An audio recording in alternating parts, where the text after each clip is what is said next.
ladies and gentlemen, Gary Moore. Welcome to Tell the Truth. I'll be very brief in our tease for the first spot. All I can tell you is it's a young fellow who knows an awful lot about roping calves and bulldogging and anything to do with rodeo. But you'll have to wait to find out about it. Immediately, we'll meet our panel here on Tell the Truth. Gene Rayburn. Peggy Pat. Bill Cullen. And Sherry Henry.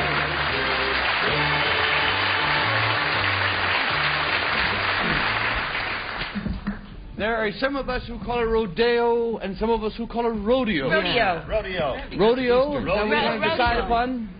I think that's what the fellows who are in it call it, you know. I call it that. You do? Rodeo. All right, that's what we'll call it then. Okay. Let us now meet our rodeo roper.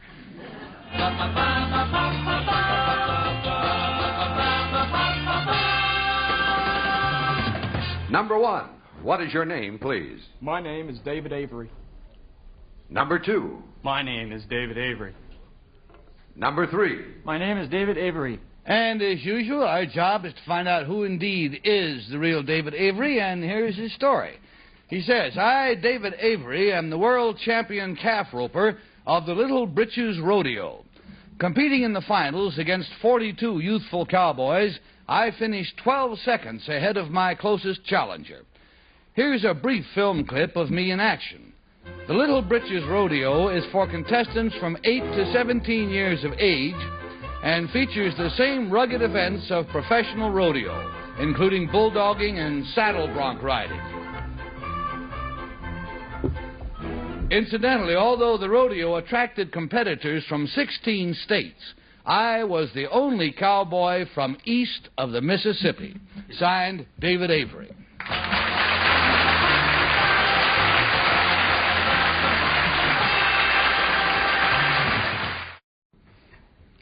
Hey, we've got 3 splendid-looking young fellows with them, and they all say that they are David Avery, champion calf roper of the Little Britches Rodeo. And let's start the question, please, with Sherry Henry. Number 3, how did your mother ever let you get into this? Number 3, let me ask you. You finished 12 seconds ahead, but how fast did you rope a calf to win? My fastest time was 13.4 seconds. Number 2, how long do they ride those bucking broncs before they ring the bell and let you off? In Little Britches competition, it's 6 seconds. In professional, it's 8. Number 2, what's the largest rodeo in the West? Pendleton, Oregon, or Cheyenne, or Calgary. Number 1, what kind of bulls are ridden in the Well, they rodeos? have Brahma bulls. They're Mexican bull. How long... You know a lot about that. All right, let's go down to Gene. Yes, sir. Number 2, what is the name of that rope? It's a silk manila, and it's just call it a rope instead of a lariat. And number 3, is it true that this is for 8 to 17-year-olds? Is it true that a 17-year-old can always beat an 8-year-old? Well, it's usually true. He's got a lot more strength, and most of these events call for a lot of strength. Number 1, excuse me, what's the youngest who's ever won this event? I suppose this event's been going on for years, right, number 1? Well, it started in '52. They had the first Little Pendleton Rodeo, but the association got started in '61. And so what's the youngest fellow who's ever won it? How old are you, number 1? I'm 17. And 2 and 3, you're both 17, right? No, sir. Oh, you're not. Number 2, how old are you? I'm 18. I'm 18 also.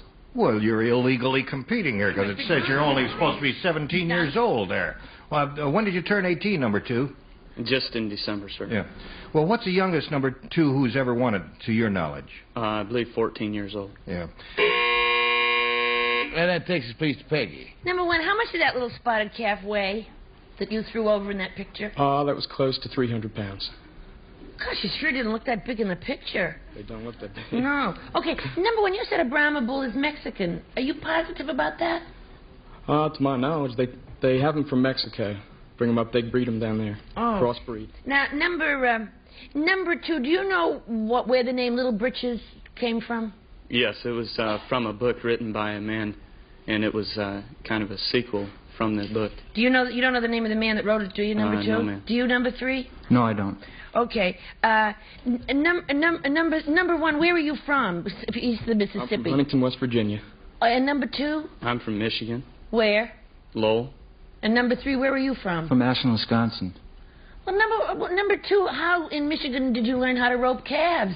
Well, my father was associated with this, and during his school years, he learned from various calf ropers.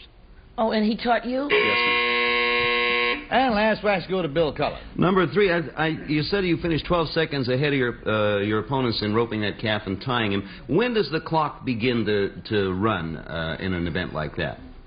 The clock begins to run as soon as the calf, who has a string around his neck, and this is tied to a score line which crosses my horse, and as soon as he pulls that score line down, the clock begins. Number 2, do you know what a riata is? It's a Mexican rope. It's made of rawhide or leather. Number 2, that rope you have over your shoulder there, number 3 has one of those. What is that? Is that the one? Number 1, I mean, yes, number 1. What do you do with that? Well, this is a piggin string, and when you get off the horse and grab the calf, this is what you tie his legs with. I see. Now, number 3, when you're tying the calf's legs up, how many legs do you actually incapacitate? Or, You use 3. And legs. in the process of doing that tying, number 2, do you actually tie any knots, or do you just pass the rope? How do you do it? It's called a hui. It's a half hitch on the 2 hind legs. Thanks. All right, and we just got a little ding-dong, friends. That means that we've learned what we're going to learn. On that basis, the panel must mark their ballots for number 1, or for number 2, or for number 3. Rules are the same. We pay $50 to our team for each wrong vote, $500 if nobody comes up with the right fella, and Sherry starts, please. This is a hard choice. You all know so much about it. And if I were your mothers, I wouldn't let any of you do it. But I'm going to vote for number 2. All righty, we got a 2 showing down there, and Gene Rayburn. Gee, they're all so clear-eyed and open-faced and honest-looking. I can't believe the 2 of them are liars. I can't believe it. Way the game goes, Gene? Yeah. I really wanted to vote for number 2 until he said 2 legs. I thought it was 3 legs they did. So at the last second, I was all set to vote. At the last second, I voted for number 3. All righty, and so we got a 3 going. Pig. I really thought you were all swell, especially hooey and half hitch and all that stuff. But number 1 comes from West Virginia, number 2 from Michigan. Everybody knows there's more cows in Wisconsin. It's the dairy state. So I voted for number 3. Well, isn't that sensible? Yeah, so I don't think you milk those kind of cows. I think if you try, I think you run into a terrible problem. But in any event, we'll go to Bill Cullen. Go to Bill Cullen, man. Just to change the subject, if for no other reason. I like number 2 because he had the riata answer, and I think only a cowboy or a crossword puzzle fan would know that one of the 2. As you know. All right, so they're split between 2 and 3. The votes are in. Will the real David Avery please stand up? Christopher. Hey!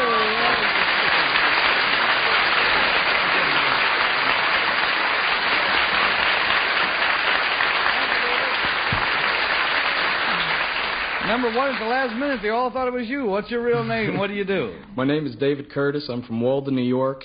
I'm majoring in zoology at Marshall University, Huntington, West Virginia. Hey there. Number 3 there was Bill's Riata. What is your real name? What do you do? My name is Ron Schutte. I am from Ashland, Wisconsin. I'm now serving in the United States Army stationed at Fort Hamilton, which is in Brooklyn.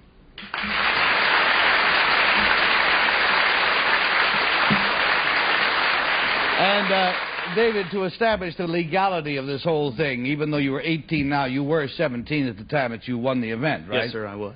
Nice to know you didn't break the rules. Thank you, David, and thank you, gentlemen, also, for being with us on To Tell the Truth.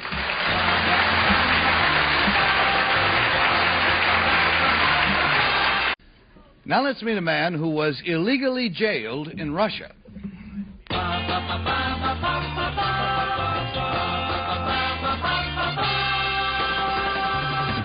Number 1, what is your name, please? My name is John Noble. Number 2. My name is John Noble. Number 3.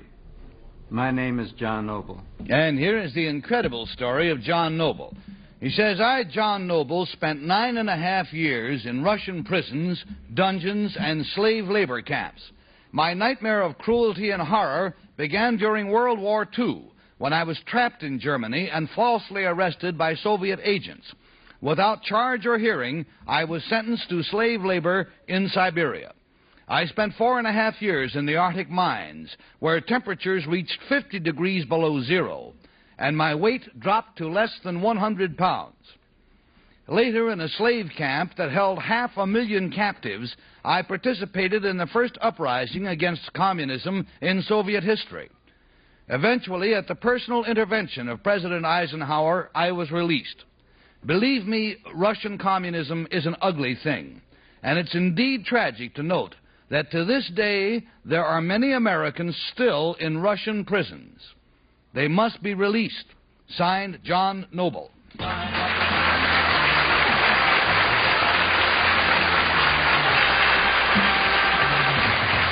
Well, that'll give you something to chew on. Bill Cullen, you want to take the first bite? Yeah, John Noble, number 2, sir. I assume you are an American from the wording there, are you, sir? Yes, I am. How did you happen to be trapped in Germany during World War II?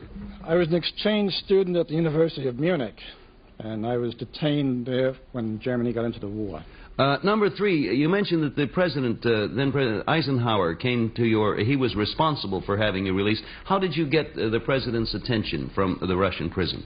Well, actually, it was the congressman from Michigan who did bring it to President Eisenhower's attention. And number 1, do you go along with that? That it was the congressman that brought it to the president's attention? Yes, sir. How did you get in touch with the congressman from behind the wall, as it were, number 1? I had befriended one of the political prisoners in Russia. And what I'm looking for, I'll come to number 2, is how did the United States or the president become aware that you were back there? I mean, what was your first contact with the outside world? I was able to smuggle a postcard out of the prison. Number 3, were many people here in the United States behind you in your effort to get out of there in addition to the president and senators and things like that? It didn't seem like it, but I'm sure there were, yes. Number 1, you mentioned there are many Americans still in prison in Russia. Do you have an estimate as to how many? No, the only estimate we have is in prisoners that were transferred, and in one case, one of the prisoners mentioned in the previous camp, there were 300. Doesn't our country know about those? Sorry, Bill, good question, but the buzzer came. We're going to Sherry Henry, please. Number 3, for what were you arrested? Well, the Soviets never told me. My father had over in Europe. Suspected that the reason. Number 1, you say you lost a great... What did you eat in prison? Cabbage and dark fish. Number 3, how many hours a day were you served? 2. Number 2, what sort of clothes did they get you to wear in that weather? There were dungarees, padded, and... Dungarees? Not much protection. Number 3, what'd you wear on your feet? Well, we had a cloth that we were around our feet instead of socks. And then, of course, shoes, oilcloth type shoes. 3, why, if you took part in an uprising, are you alive to tell us about it today? Well, all I can say is that was watching over me. Number 4, how cold was it inside? Inside the or the barracks? No, inside the barracks. Inside the barracks, very tremendously, and it was normally around 5. Please, down to Gene Rayburn. You were an exchange student. What school were you attending? I was studying administration. What's the name of the school? I was not at school. I was attending. I was in one of my father's factories. Yeah. Number 2, did you learn factory? Number 2? Strictly a student. And what school were you at? The University. And you had already graduated from an American high school, number 2? American college. Number you were in a mine.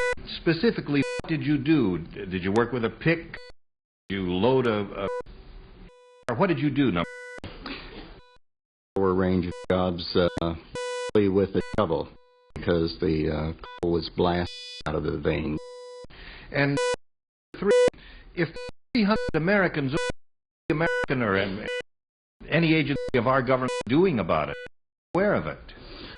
I think the most thing to realize is that of it's denied their existence. They say they don't have them. And therefore, it says they're limited in what they can do. Number 2, what did you do to this mine? I pushed one of the carts up and down the shaft. And you were... And, well, Peggy Cass. What's the biggest Siberia?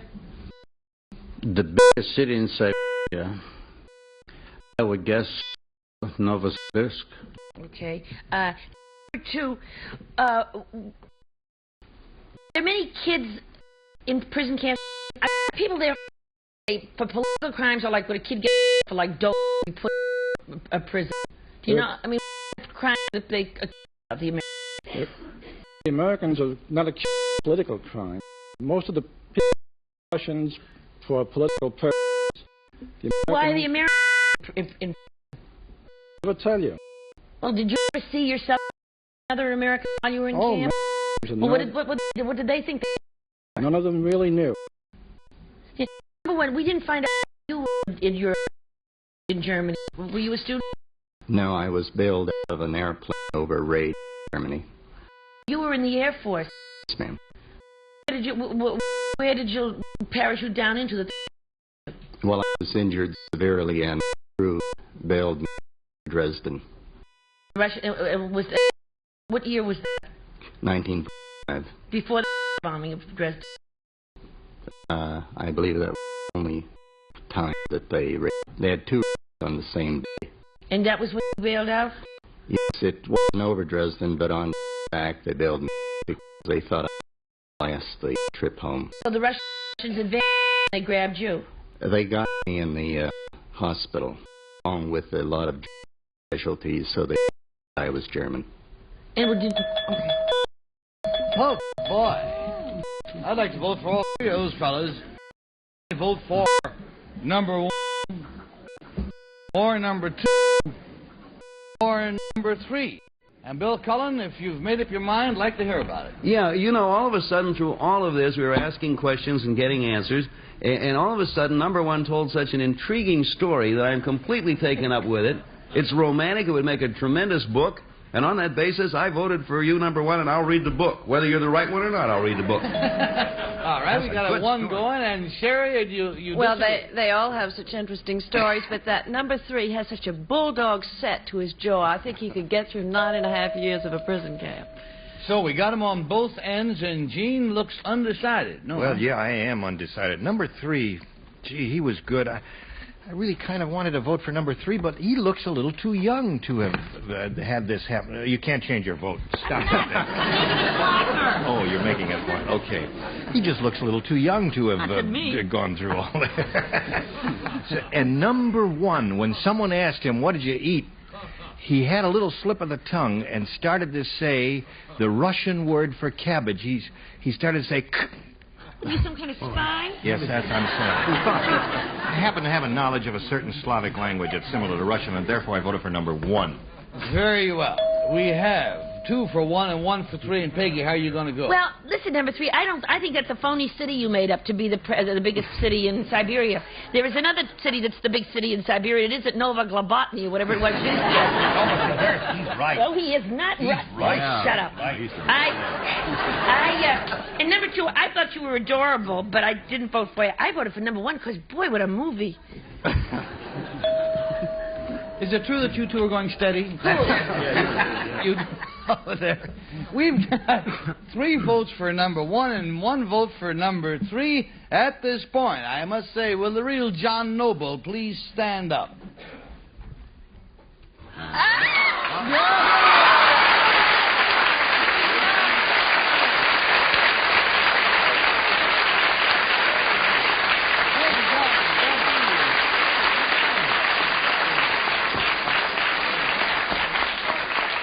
You see, there's Slavnovnabovsk is the biggest city in wherever he said it was. Number 1, like Bill said, I'll buy you a book. Marvelous story. What is your real name? What do you do? My name is Bill Zdenak, and I'm a commercial artist. I work out of home in Connecticut.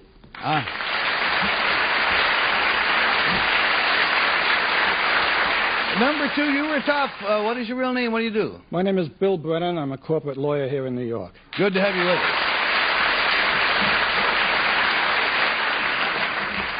us. May we assume that all of these Americans that you referred to who are in prison were taken during that wartime? You're not talking about any thing like tourists or people of late... A few of them were shot down by the Soviets after World War II. But in that general era? Well, in 1950, the first American plane was shot down by the Soviets. Since then, other planes have been downed by the Soviets, and they're still in Soviet captivity. But most of Americans are from World War II. Thank you, John Noble. It's a fascinating story. I hope something can be done. Thank you, gentlemen, very much.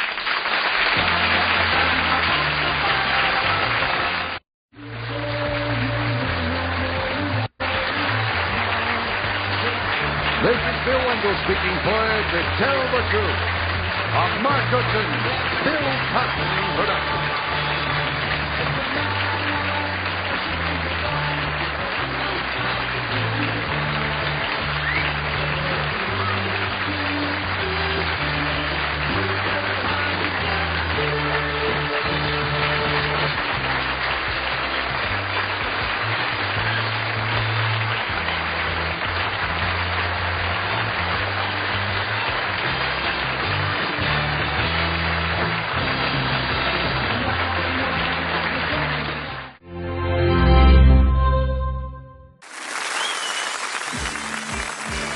Family Fortunes, Series 8, Episode 4, audio described by Neville Watchurst. 2 panels of 5 individuals stand either side of a stage. An enthusiastic audience in 1980s fashions applauds. Graphics of gold coins line up, each one accommodating a letter of the title. It's Family Fortunes! And tonight's families are Alison, Tom, Anne, Eddie and Mike, the Deedigan family from Alnwick, Northumberland. And they're playing Philip, Yvonne, Elaine, Diane and John, the Wheeldon family from Manchester. And here's your host, Les Dennis! A very youthful Les Dennis bounds onto centre stage. Thank you very much. Welcome once again to our studio audience and to you at home to Family Fortunes. And once again, we have 2 great families ready to battle it out for our jackpot of £3,000. You know, when we go around the country surveying, we get some odd answers to some of the questions we ask. We asked one lady to give a name of a Shakespearean character, and she said Alice. We said, Alice? She said, yeah, Alice, poor Yorick. I knew him well. And we asked a bloke to name one of Duncan Goodhue's favourite dives. He said the Orinoco Club in Soho. Let's meet the families.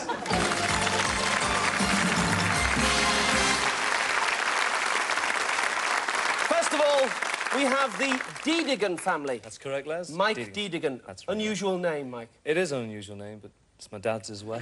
Your dad's as well? So we'll keep it. You just had to keep it, yeah. Introduce us to your family, Mike. I will, Les, yeah. This is my wife, Alison. Hi, Alison. Hi, Les. My sister-in-law, Anne. Hello, Anne. My brother, Tom. Hello, Les. Hi, Tom. And my younger brother, Eddie. Hello, Eddie. Les. And I believe that you were once on Opportunity Knocks, or rather, you auditioned for Opportunity Knocks. Nearly made it, yeah. Yeah, a while back, yeah. Is that with old Huey Green? Are we going that far No, back, it was- or are we talking... Bob. Bob impression there. Yeah, with Bob. Is that what you did, impressions? Yeah, me and my friend Gordon Bennett. There's a plug there. Yeah. So, Give us one of your impressions, then. Oh, that's Jeffrey. I'm so liking it.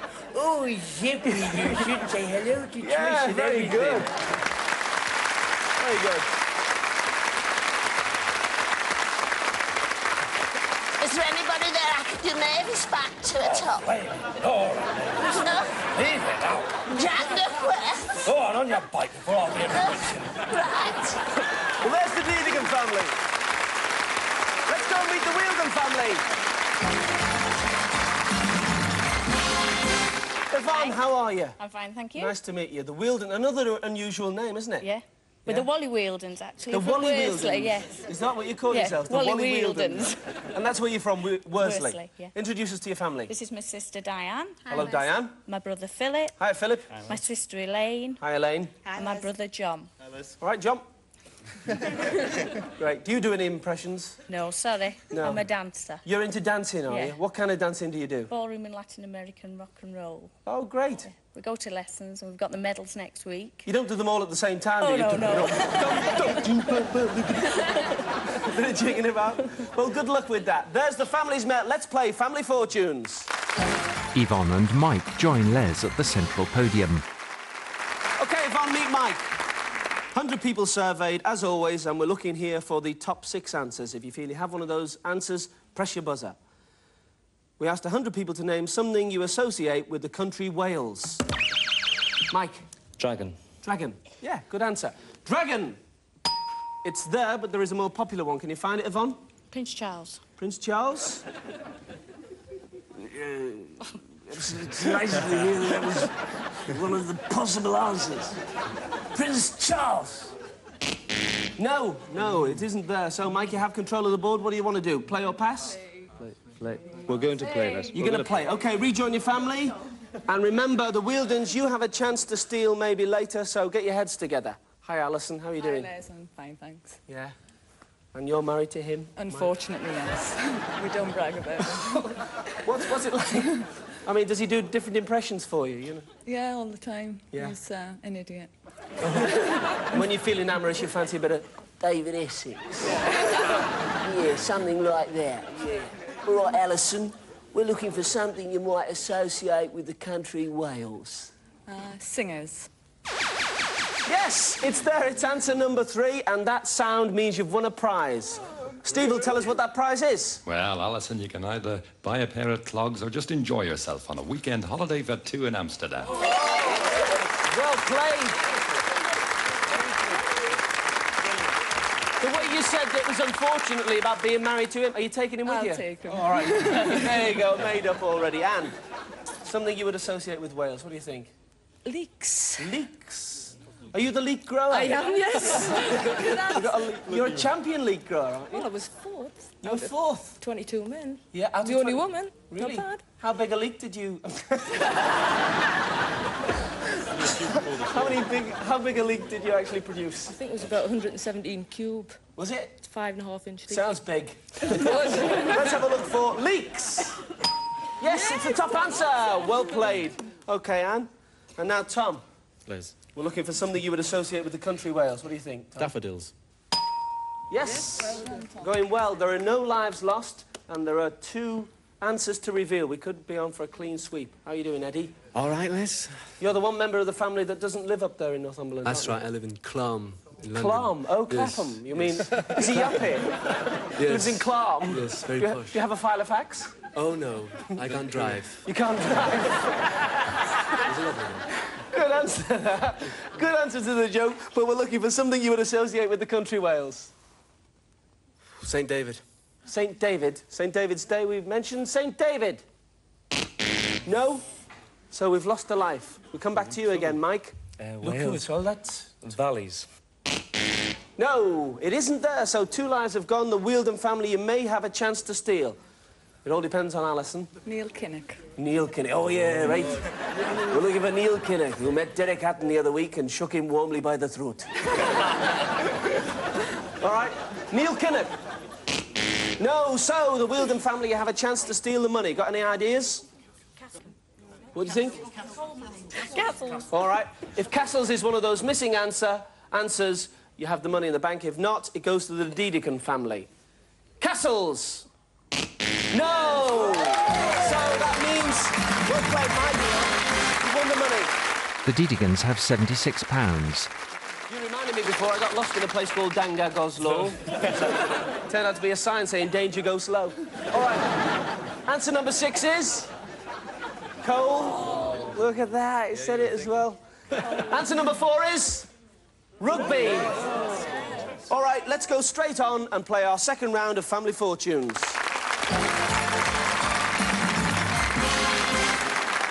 Diane, meet Alison. 100 people have been surveyed, and this time we're looking for the top 8 answers.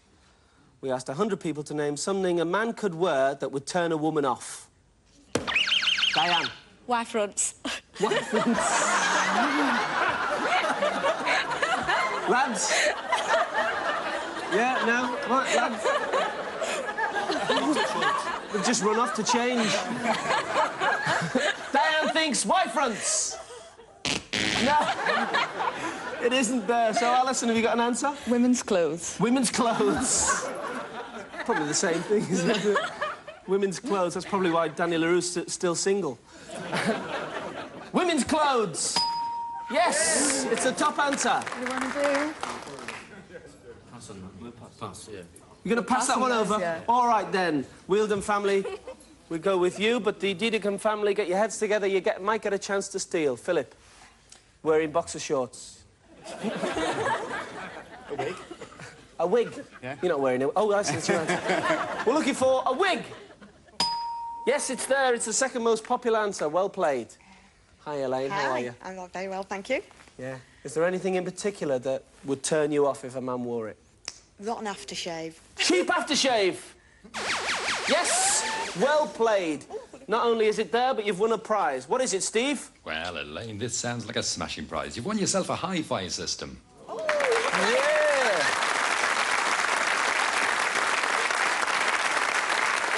What kind of music do you like? Rock and roll. Rock and roll? Of course, the whole family's into rock and roll. Yeah, so you can dance along and practice your dancing, yeah? OK, John. Are you into rock and roll? Yeah, I do like rock and roll a bit. Not as much as the rest of the family, though. You don't dance yourself? I try, but I'm not very good. If you win Family Fortunes, you'll be doing a bit. Oh, yeah, definitely. Yeah. All right, we're looking for something a man could wear that would turn a woman off. I think teeth, false teeth. False teeth? Yeah. All the men in the audience going... I don't like that. I think that's a disgusting answer. False teeth! No! You're all right, fellas. Don't worry. The women love you. We've lost a life. So, Yvonne? It's getting hard now, because there are still a few answers to reveal. You're looking at me? I know. What don't you like? Socks. Socks. You don't like socks, or smelly socks? Smelly You ones. say smelly Yeah, socks, all right. smelly. Smelly socks. No, so 2 lives have gone. Dedekin family, get your heads together. Diane. Makeup. Makeup. If men wear makeup, and a lot of pop stars are wearing them now, aren't they? Boy George. Yeah, but... Let's have a look for makeup. No, so it means the Dedekin family, if you can find one of those missing answers, you've stolen the money in the bank. Wellies. Not wellies. Not wellies. Wellies? No. I tell you what, Jimmy Cricket wouldn't be pleased if he We'll go for glasses. No, it isn't there, so the Wheeldon family, well played. You've won the money. So at this stage you have £40 and the Dedekin family you have £76. We'll just reveal those missing answers. Answer number 8 is... a vest. Answer number 6 is... a beard. Some ladies don't like beards, some do. Answer number 5 is... long john. Wide front long johns, you were nearly there. Answer number 4 is... gaudy clothes. And answer number 3 is... scruffy clothes. All right, we won't say any more about that, fellas. We'll just get straight into the 3rd round of Family Fortunes.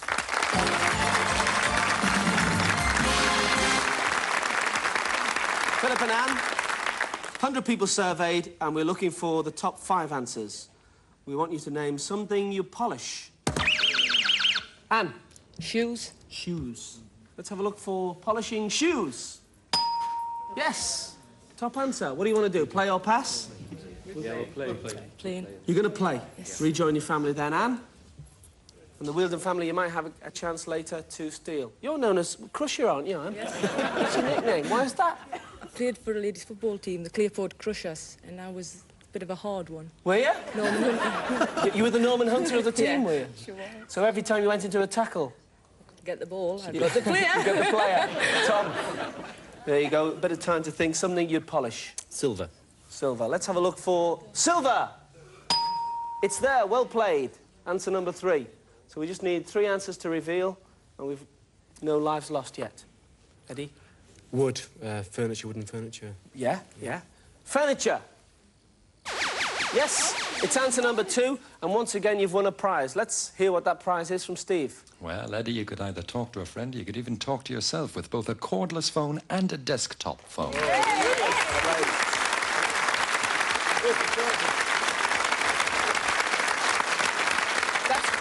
For somebody who lives in Clam, that's very handy. Isn't it? Absolutely, absolutely. Absolutely. OK, Mike, something you'd polish. Dakar. A car. Dakar. Dakar. All right, let's have a look. The car. Yes, playing well. We've only got one life to reveal, or rather one answer to reveal and no lives lost. Alison. Teeth. No, it isn't. So you lose a life. It was a good answer, but it wasn't there. Anne, what do you think? You know, like your talk, your speech, you know, polish up on... Polish up on the way you speak? Speak, yes. No, so 2 lives have gone. Got to go carefully now. Only one answer to reveal, but there's only 1 life left. So the Wheeldon family, get ready. You might have a chance to steal. A baldy man's head. I'm serious. Are you serious? That's what you're going for? It's got to be his answer. You It is, I haven't got a clue. All right, if a baldy man's head is that missing answer, I'll give you the money. I'll give you the money myself. A baldy man's head! No, so, surprise, surprise, the Wheeldon to get a chance to steal. Floor. You're going to go for floor. If floor is that missing answer, you have the money. If not, it goes to the Dedekins. We want the floor. No, so, well played. You've won the money.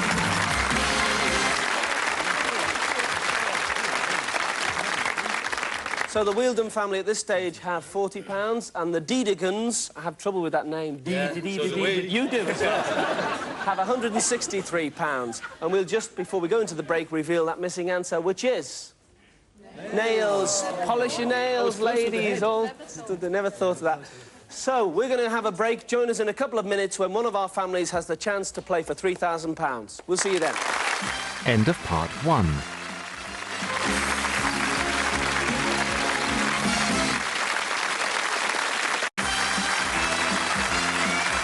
Part 2, Les steps out from behind the podium to face the audience. Welcome back. At this stage in the game, the Dedekin family from Alnwick in Northumberland have won a cordless phone and a desktop phone and a weekend for 2 in Amsterdam, which is on us, so you don't have to go Dutch. And £163 in the bank. The Wheeldon family from Manchester have a hi-fi system and only £40 in the bank, although there's a difference in the scores that can all change now as we play for double money.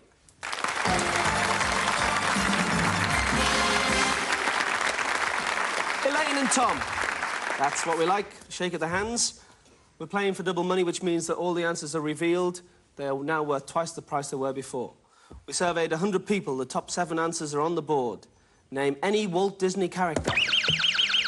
Tom. Pinocchio. No, it isn't there. Good answer, but it wasn't there. So, Elaine. Mickey Mouse. Yes, it's the top answer. Well played. I'll play. You going to play? Yeah. Rejoin your family. All right. Mickey Mouse, now wearing a Ronald Reagan watch. Donald Duck. Yes, it's there, yes, well played. So we're going well. Bambi. Bambi? Yes. Oh, yes. Still a sad film, isn't it? It is. But you won't be sad because you've won a prize. What is it, Steve? Well, now, Yvonne, you can turn a family drama into an epic with this smashing video camera.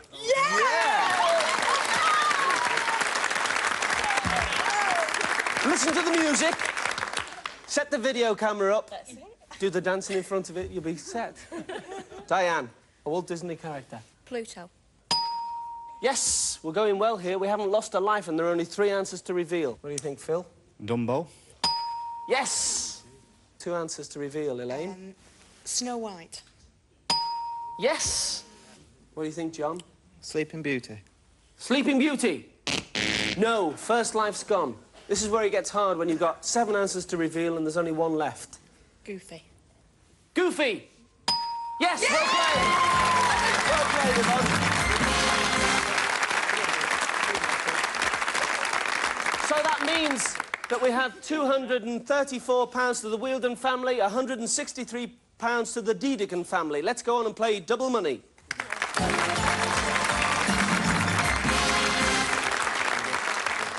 John and Eddie, 100 people surveyed. We're looking for the top 4 answers.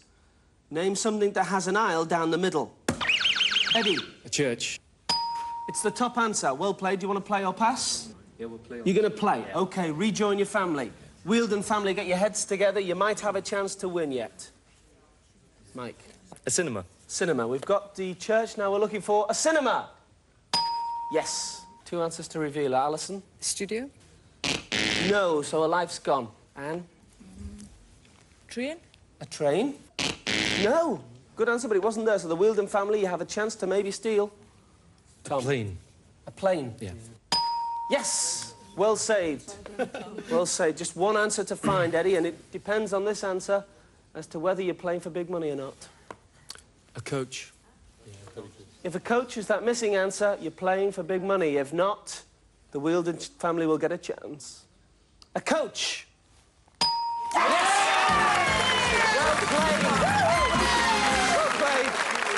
Yvonne and the Wheeldons from Worsley. We have to lose you, but you're taking with you a hi-fi system, a video camera, and £234. So you've done well. One of the great sports, the Wheeldon family. OK, Mike. Who's playing for big money? Myself and Alison. Mike and Alison, join me front and centre, please.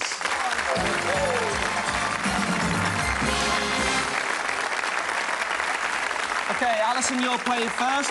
Mike, you're going into our soundproof booth so you can't hear any of the answers that Alison gives me. We'll see you in a minute. OK, Alison? I'll remind you of the rules. I'm going to ask you 5 questions. You have 15 seconds to answer. The time doesn't begin until I finish asking the first question. You ready? Yeah. Can I have 15 seconds on the clock, please? Name an essential electrical item for a new home. Washing machine. Something you find crawling in the garden. Spiders. One of the 10 commandments. Thou shalt not steal. Something that makes you dizzy. Spinning round. Something you give up for Lent. Sweets.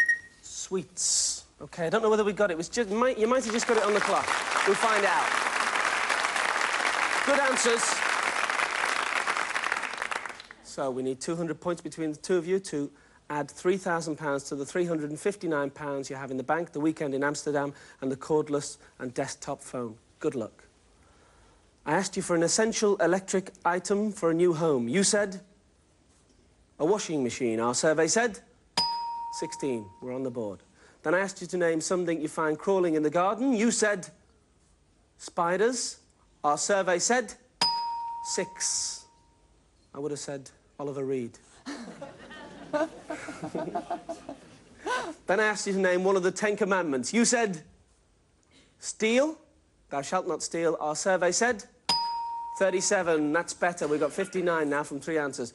Then I asked you to name something that makes you dizzy. You said spinning round. Our survey said 8. So I then finally asked you to name something you give up for Lent. You said sweets. Our survey said 42. Well played. 109. Good score. Rejoin your family and we'll clear the board. We'll bring Mike back. Welcome back, Mike. Thank you. Alison has scored 109. Good scoring, so it means that you need 91. OK.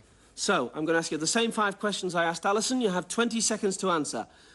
If you repeat any of the answers that Alison gave me, we'll hear this noise, and I'll ask you for another answer. OK. Can we remind the viewers at home of the answers Alison gave me? And can I have 20 seconds on the clock, please? Happy? Yep. Name an essential electrical item for a new home. Kettle. Something you find crawling in the garden. Snail. One of the 10 commandments. I shall not kill. Something that makes you dizzy. Drink. Something you give up for Lent. Sweets. Again. Biscuits. All right. Well done. 91 we need. Hope you do it. I asked you first of all to name an essential electrical item for a new home. You said a kettle. Our survey said 17. OK, the top answer there was cooker and was worth 30 points. Yeah. I then asked you to name something you find crawling in the garden. You said a snail. Our survey said 28. Top answer. There we go. We got 154, so we need now 46. 3 answers to reveal. I asked you to name one of the 10 commandments. You said thou shalt not kill. Our survey said 32. We're going well. 186. The top answer we'd already had was thou shalt not steal. Then I asked you to name something that makes you dizzy. You said drink. If drink is worth 14 or more,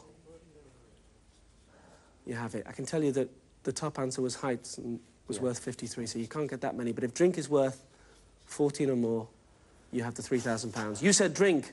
Our survey said... Oh, my 13. 199. We're one short. Oh, please. All right. Finally, I asked you to name something you give up for Lent. You said biscuits. Once again, we'd had the top answer, which was 42's worth, was the top answer. I'm getting as nervous as you here. Look, we want this. All right.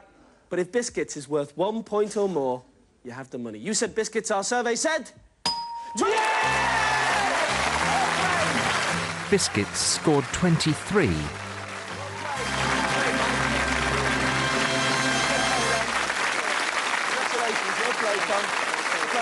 We'll see you next week on Family Fortunes. Bye.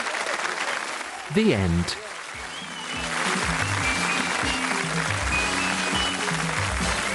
The Lifelines are in play next as Chris Tarrant asks the question, who wants to be a millionaire? Wouldn't we all? That's on the way here on Challenge. And later, Michael Barrymore welcomes 3 more couples hoping to avoid those hot spots. It's Strike It Lucky, weekdays at 3.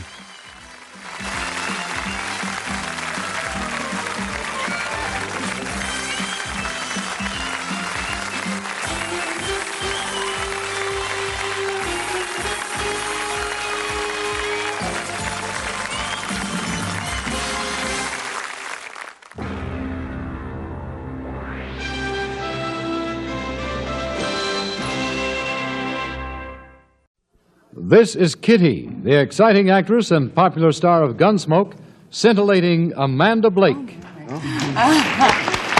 Thank you. This is my partner, Dale Lee, from Anaheim, California. This is the humorous supper club entertainer and bright television star, dapper Ray Bolger. Yeah. Hello. And this is my partner, Ida Smith, from Northridge, California. And we're all here to play Password.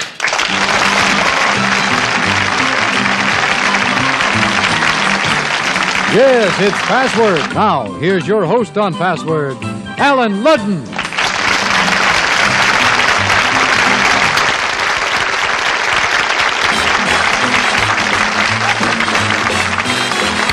afternoon. Good to have you with us. Hello, Amanda. Hello, Alan. Hello, Ray. Hello, Alan. What's new with you, Amanda? How are things going on the Gunsmoke set? Well, it's going just beautifully. Any new plot developments you want to talk about?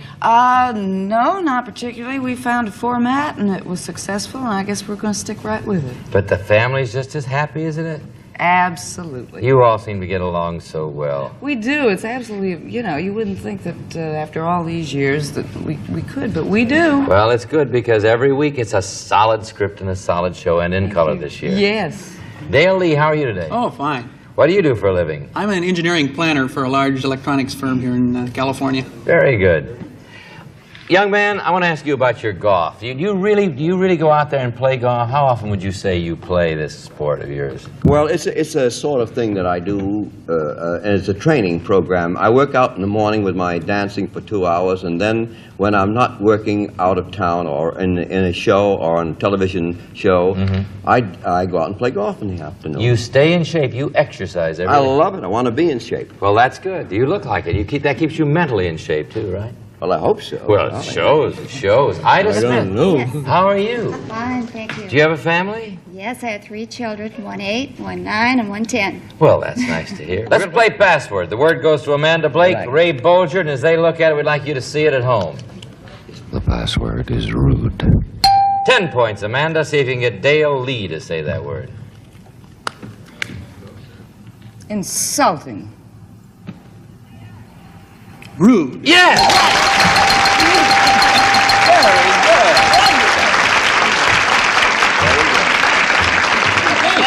It's going to be one of those days, huh? All right, let's see if we can keep those 10-pointers going that way. Here you go, Ida. Dale, as they look at it.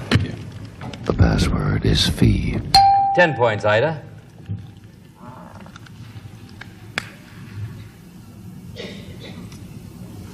Cost. Cost. Price. Price? 8 points, Dale. Charge. 9 points, I beg your pardon. Charge. Debt? Debt, 8 points. Now, Ida, 8 points. Minimum.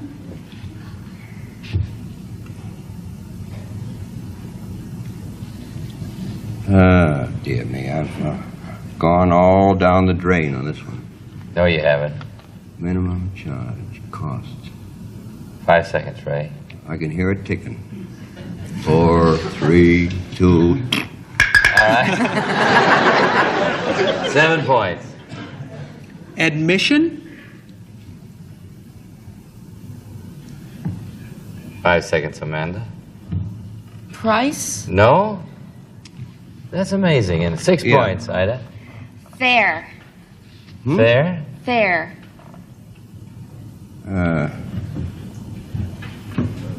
Had another thought, man. Price. No. 5 points, Dale. Tariff? Tax? No. 4 points, Ida. Cost.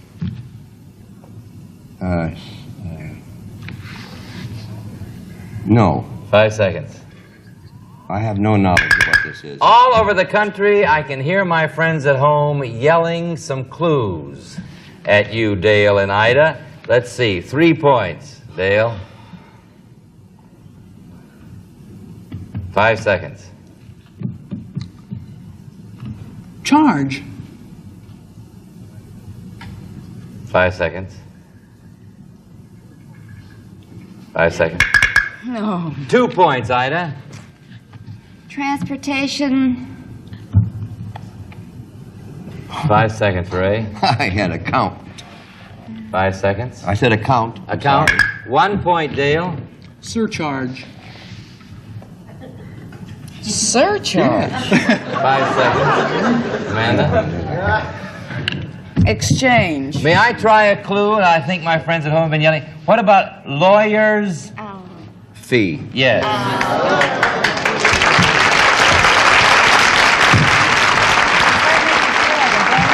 No. Doctor's fee, lawyer's fee, that's what they were yelling at home. Ida and Dale, new word. They saw the word at home. As I they can do look the at it, same we'd thing. like you to see it. The password. Proud of me at home? Sorry about that. Ida, okay, 10 points. Cruiser. Cruiser. You know the word. It's a perfectly good clue.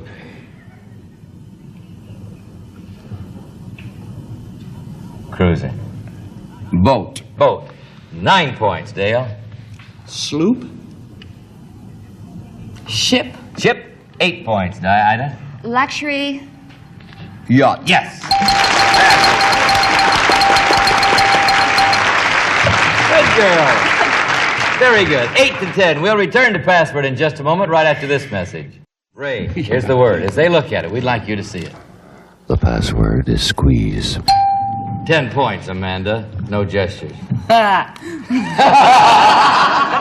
Lusty girl. All right. Hug. Squeeze.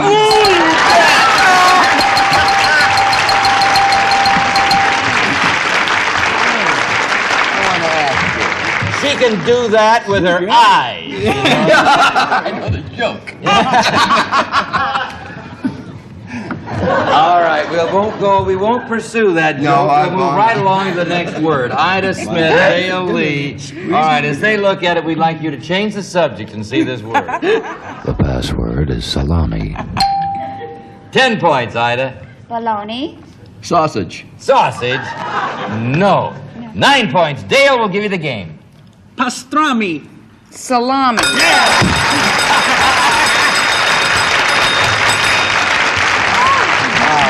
You won. Oh, aren't you happy about that? You're going to play the lightning round now. You ready? I think so. All right, let's go. 1 minute. Here's the first word. Go. Ounce. Pound. Yes. Smart. Dumb. Sear. Sear. Intelligent? Intelligent. Clever. Bright. Smart. That's what she said. Smart. Better go to the next word.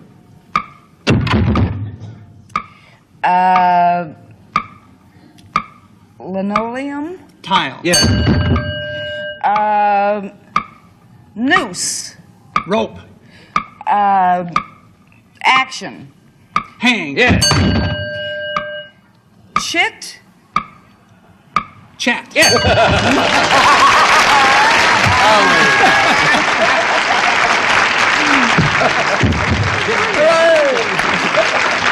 Dale, she wanted wise for intelligence. Bright. Wise. But you did very well, Dale. Lee has won $300. Ida Smith, you may still win some money. Dale, you might win more. Will you change partners? We'll play your second game.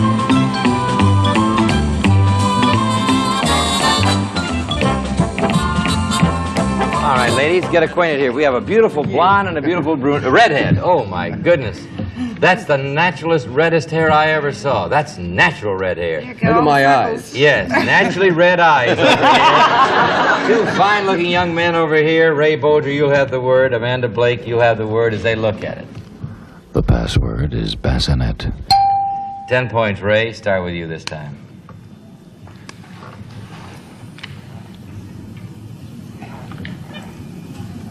Babies. Rattle. Babies rattle. No. 9 points, Amanda. Crib. Bassinet. Yeah.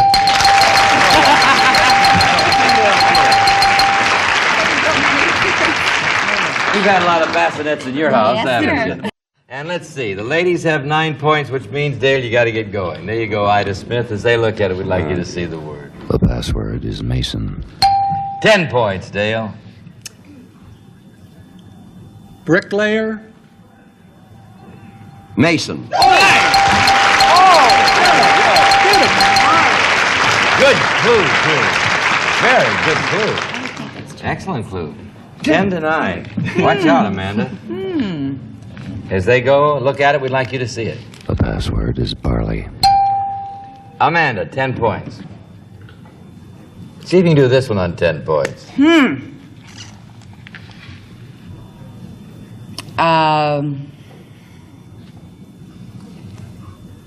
Grain. Wheat. Wheat. 9 points, Ray.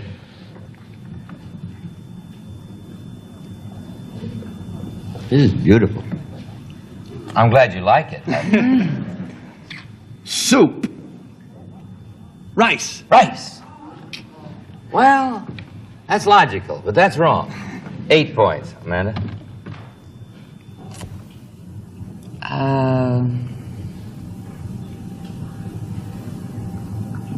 Beef. Barley. Yeah. I guess rice is a grain, though, isn't it? Rice is a grain. 10 to 9, 17. The ladies are within scoring position, gentlemen, so watch out. Rice. There you go, Ida, as they look at it. The password is delight. Dale, 10 points, give you 20. Gourmets. Hello. Delight.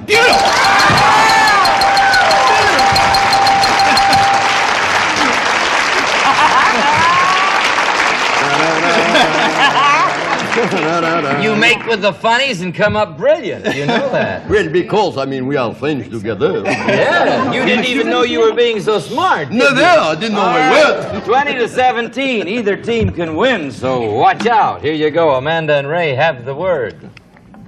The password is intoxicated. All right, Amanda. 10 points will give you the game. Don't look at me.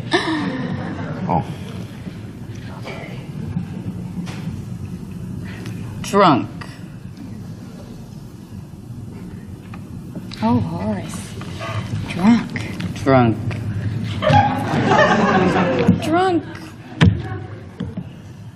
Stoned. What did you say? Stone. No. 9 points, Ray. Inebriated. Intoxicated.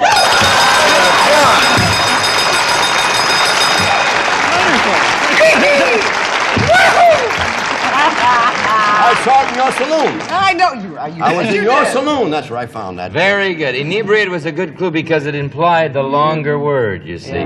Very good. Dale, you won another $100 there. I'm more basic.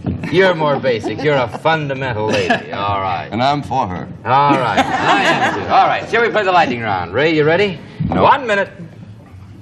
First word, go. Jump. Skip. Trampoline. Bounce. Bounce.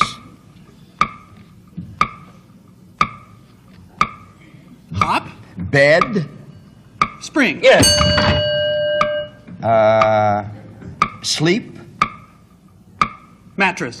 Afternoon. Siesta. Siesta. Nap.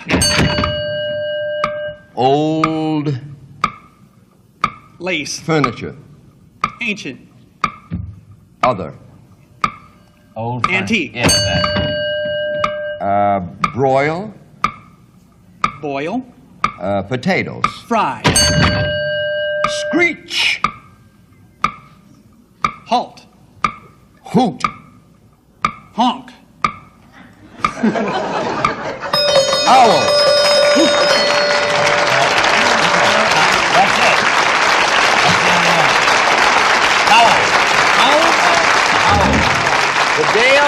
Dale Lee from Anaheim has won $600. Ida Smith from Northridge will have a fine gift. Thank you. And thank you for playing Passion. Thank you. Thank you very much. Let's be two more password players, shall we? Amanda Blake, meet your new partner from Milwaukee, Wisconsin, Eric Erdman. Ray Bolger, meet your new partner from Temple City, California, Sharon Metzler. You brought your own gang. Eric Erdman, what brings you to California from Milwaukee? Well, I'm a superintendent of agencies for an insurance company. I'm out here to open a Western regional office. Well, good luck. Good luck with your regional office. Sharon Metzler with your group here. Are you a working girl? Yes, I'm a secretary for a large oil firm from back east that has just come on the West Coast. And you brought some other secretaries with you, huh? Well, they're a little young, but I brought them with me. Oh, fine. Good. Glad to have you and your group here. You've got good partners. Let's play password. Amanda Blake and Ray Bolger have the word. As they have it, we'd like you to see it at home. The password is nice. 10 points, Amanda. Pleasant. Nice. Yeah!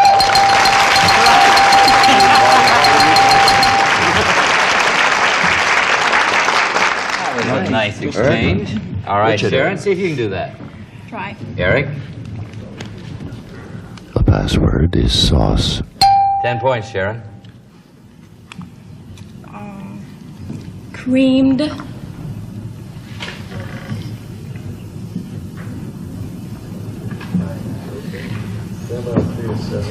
Uh, 5 seconds, Ray. Potatoes? Green potato. That's what I love. You like green potatoes? Sorry, we don't have any right now. 9 points, Eric. Apple.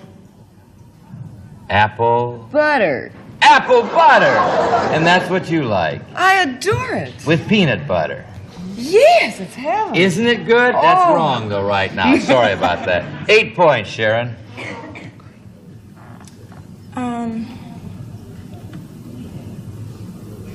White.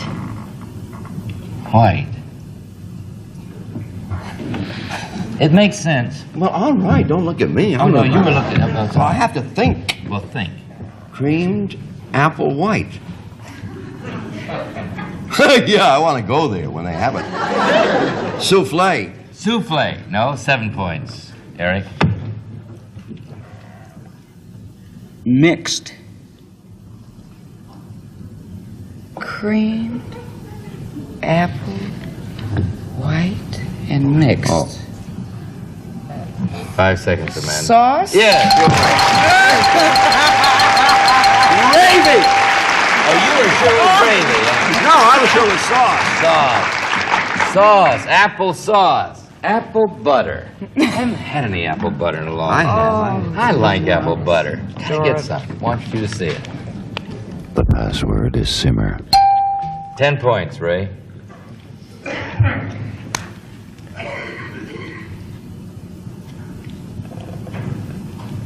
Stew? Beef? Stew beef. No, 9 points. Amanda, give you the game.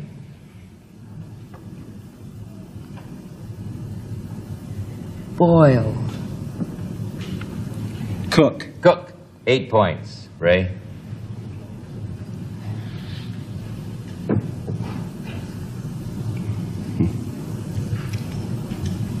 Preheat? Potatoes? Potatoes. No, I must tell you the word. Our time seems to be up. The word is simmer. Simmer.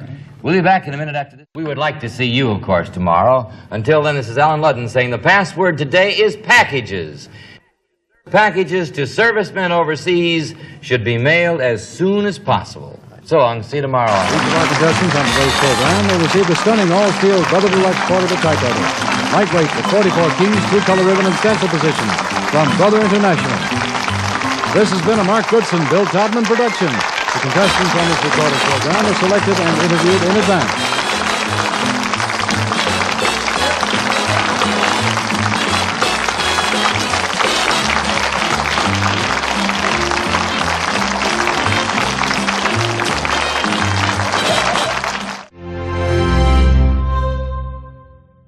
These 4 people need to compete for the prizes of a lifetime on The Price is Right, presented by Fidel, makers of fine jewelry. It's Fidel's American Jet, the dynamic new watch band for the jet age male at any one of the thousands of franchise Fidel dealers across the nation. And now, here's your host. Here he is, Bill Cullen. Welcome to The Price is Right. Thank you. Thank you. Thank you ever so much, and welcome to The Price is Right. A little bit later on, we're going to be giving you another look at that showcase that you at home can win, so be watching for it. Right now, let's go back and let's go over here and meet our bargain hunters. First of all, we have our current champion, Mr. Lawrence Jadron, a shipper from Joliet, Illinois. This is his 3rd week. Thus far, $21,646 worth of merchandise. Welcome back, Larry. Larry, what kind of firm do you work for? Well, Bill, I was working for a match corporation. Uh-huh. But since being on the show and everything, I've had a better job and position offered to me as a salesman. And you are now a salesman? I am now a salesman. Somebody saw you on the show and offered you a job as a salesman? Yes, Bill. That's pretty good. Maybe I'll have the same luck. Well, now, then again, maybe not. Now, last week, Mr. Jadron, as part of his prizes, had an opportunity to select his own prize, and that, of course, pushed his winnings way up. And we thought it was only fair to bring back the lady who was in number 2 spot last week, which we did, and here she is, Mrs. Selma Wood, a housewife from Berkeley Heights, New Jersey. This is her 2nd week, and we're happy to have you back, Miss Wood. If I recall correctly, I think you won furs last week, didn't you? Oh, I sure did, Bill. A beautiful mate, beautiful leopard. And I must tell you that my neighborhood is just about stroked the fur right off. Everyone says they want to feel the mink, and I don't blame them. Definitely. Let's say hello to Mr. Floyd Witzel, an engineer from Elm Grove, Wisconsin. Floyd, are you married? Yes, I am, Bill. My wife and I are here in New York, and we're going down to Atlantic City to attend a convention. And we have 2 children at home in Wisconsin watching. All right, then. Mrs. Ruth Lund is next, a housewife from Scotch Plains, New Jersey. Do you have children, Miss Lund? Yes, I do, Bill. I have a 3.5-year-old daughter and a year-old daughter, and my 3.5-year-old is staying up and watching the show tonight. Well, I sincerely hope she enjoys it, and we've met everybody. And before we start, Spidell has for each of you a special presentation set of their beautiful men's and ladies' watch bands and photo idents. Now then, what do you say we play The Price is Right? I think you know how it works. You bid for the merchandise we present. You go as high as you like, and you stop wherever you like. It goes to the person who bids the highest without going over the actual retail value. Big winner, 10 to the show, comes back next week, so on and so forth. I'm sure you know. Now then, watch your draperies way over there to your left, and here's our first item going up for bids on The Price is Right. 1960 convertible.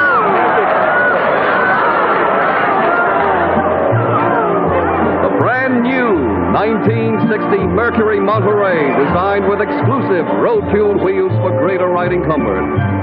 It's a dramatic, sleek design with standard V8 engine, luxurious upholstery, and equipped with automatic transmission, radio, heater and defroster, wheel covers, and white wall tires. This magnificent, all-new 1960 Mercury convertible will be in your driveway if the price is right. Price Authority, MEL Division, Ford Motor Company, Detroit, Michigan. Isn't that beautiful?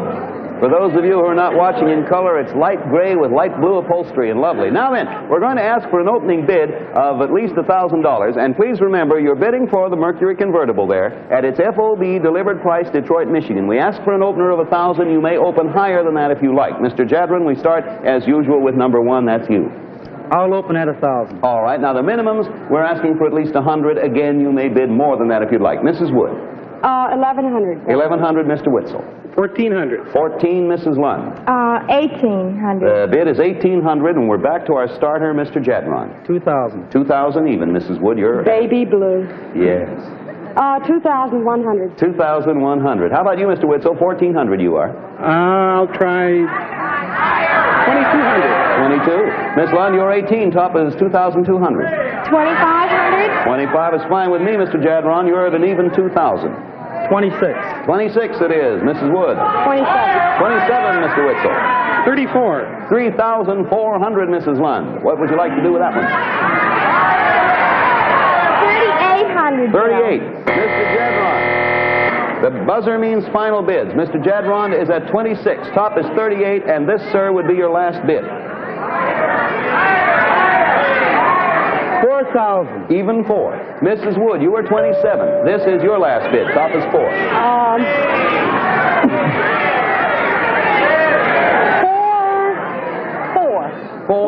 4,400. Mr. Witzel, you were 34. Top is 44. This is your last bid.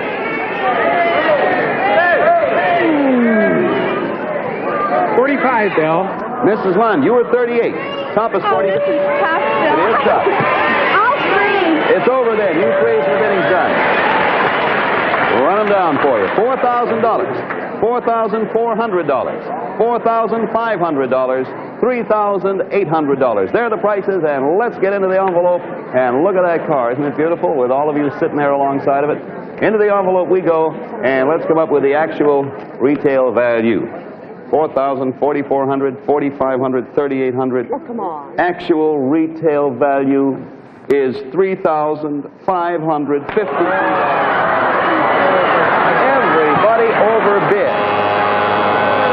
Gee, I am sorry about that. There it is, 35.50, 380. Take a look at it and pass it on down so everybody can get a look. That is a shame, isn't it? Well, proves it's a bargain anyway, doesn't it? We'll have another terrific prize in just a moment. But first, ladies and gentlemen, we have been given the privilege of introducing one of the newest and most revolutionary products of the season. And here's our old friend Bob Warren to show you why we and thousands of our listeners are so excited about it. Thanks, Bill. After years of research, the Spidell Corporation accomplished an engineering breakthrough that has revolutionized the manufacture of watch bands. This new construction has been named Twistoflex, and here's why. You can twist it, you can turn it, you can literally tie the new Spidell Twistoflex watch band in knots.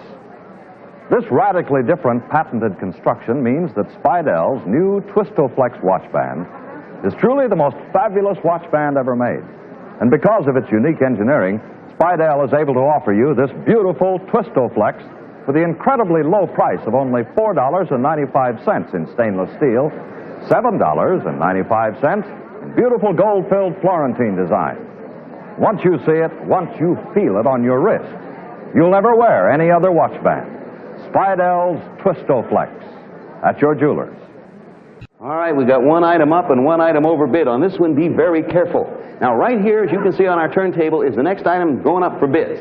Now, as you can see, it is a coffee table. But if you'll watch carefully and listen to Don Pardo, you'll discover it's a very special kind of coffee table. All right, Donald. Okay, Bill, this handsome contemporary design table has a top which folds back to reveal a television set.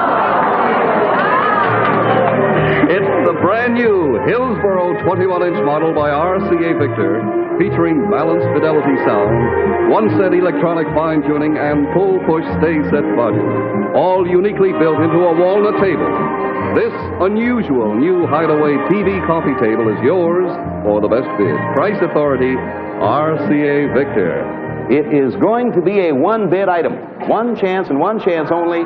Mrs. Wood, we begin with you. You bid as high as you think you can, and please don't go over. You give us the first bid. One bid, one bid. Bill, I'm going to bid $475. Okay, now, Mr. Witzel, you may bid over that or under that, whichever you desire. 340, Bill. Thank you. Mrs. Lund, the bids are 340 and 475. Oh, coffee would be interesting at my house. Sure would. I'm going to guess 200. Mr. Jadron, bids are 200, 340, and 475. 350, Bill. It's over then. The bidding's done. Let me review them for you. Here are our bids: 350, 475, 340, and $200. And here's your RCA Victor coffee table TV combination. And in here, the retail value.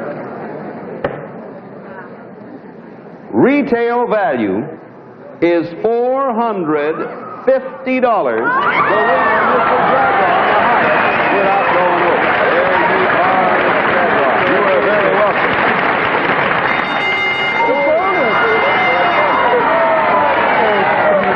Yes, we have a bonus. If you happen to be watching this TV screen about 20 years from now, you may see yourself on television.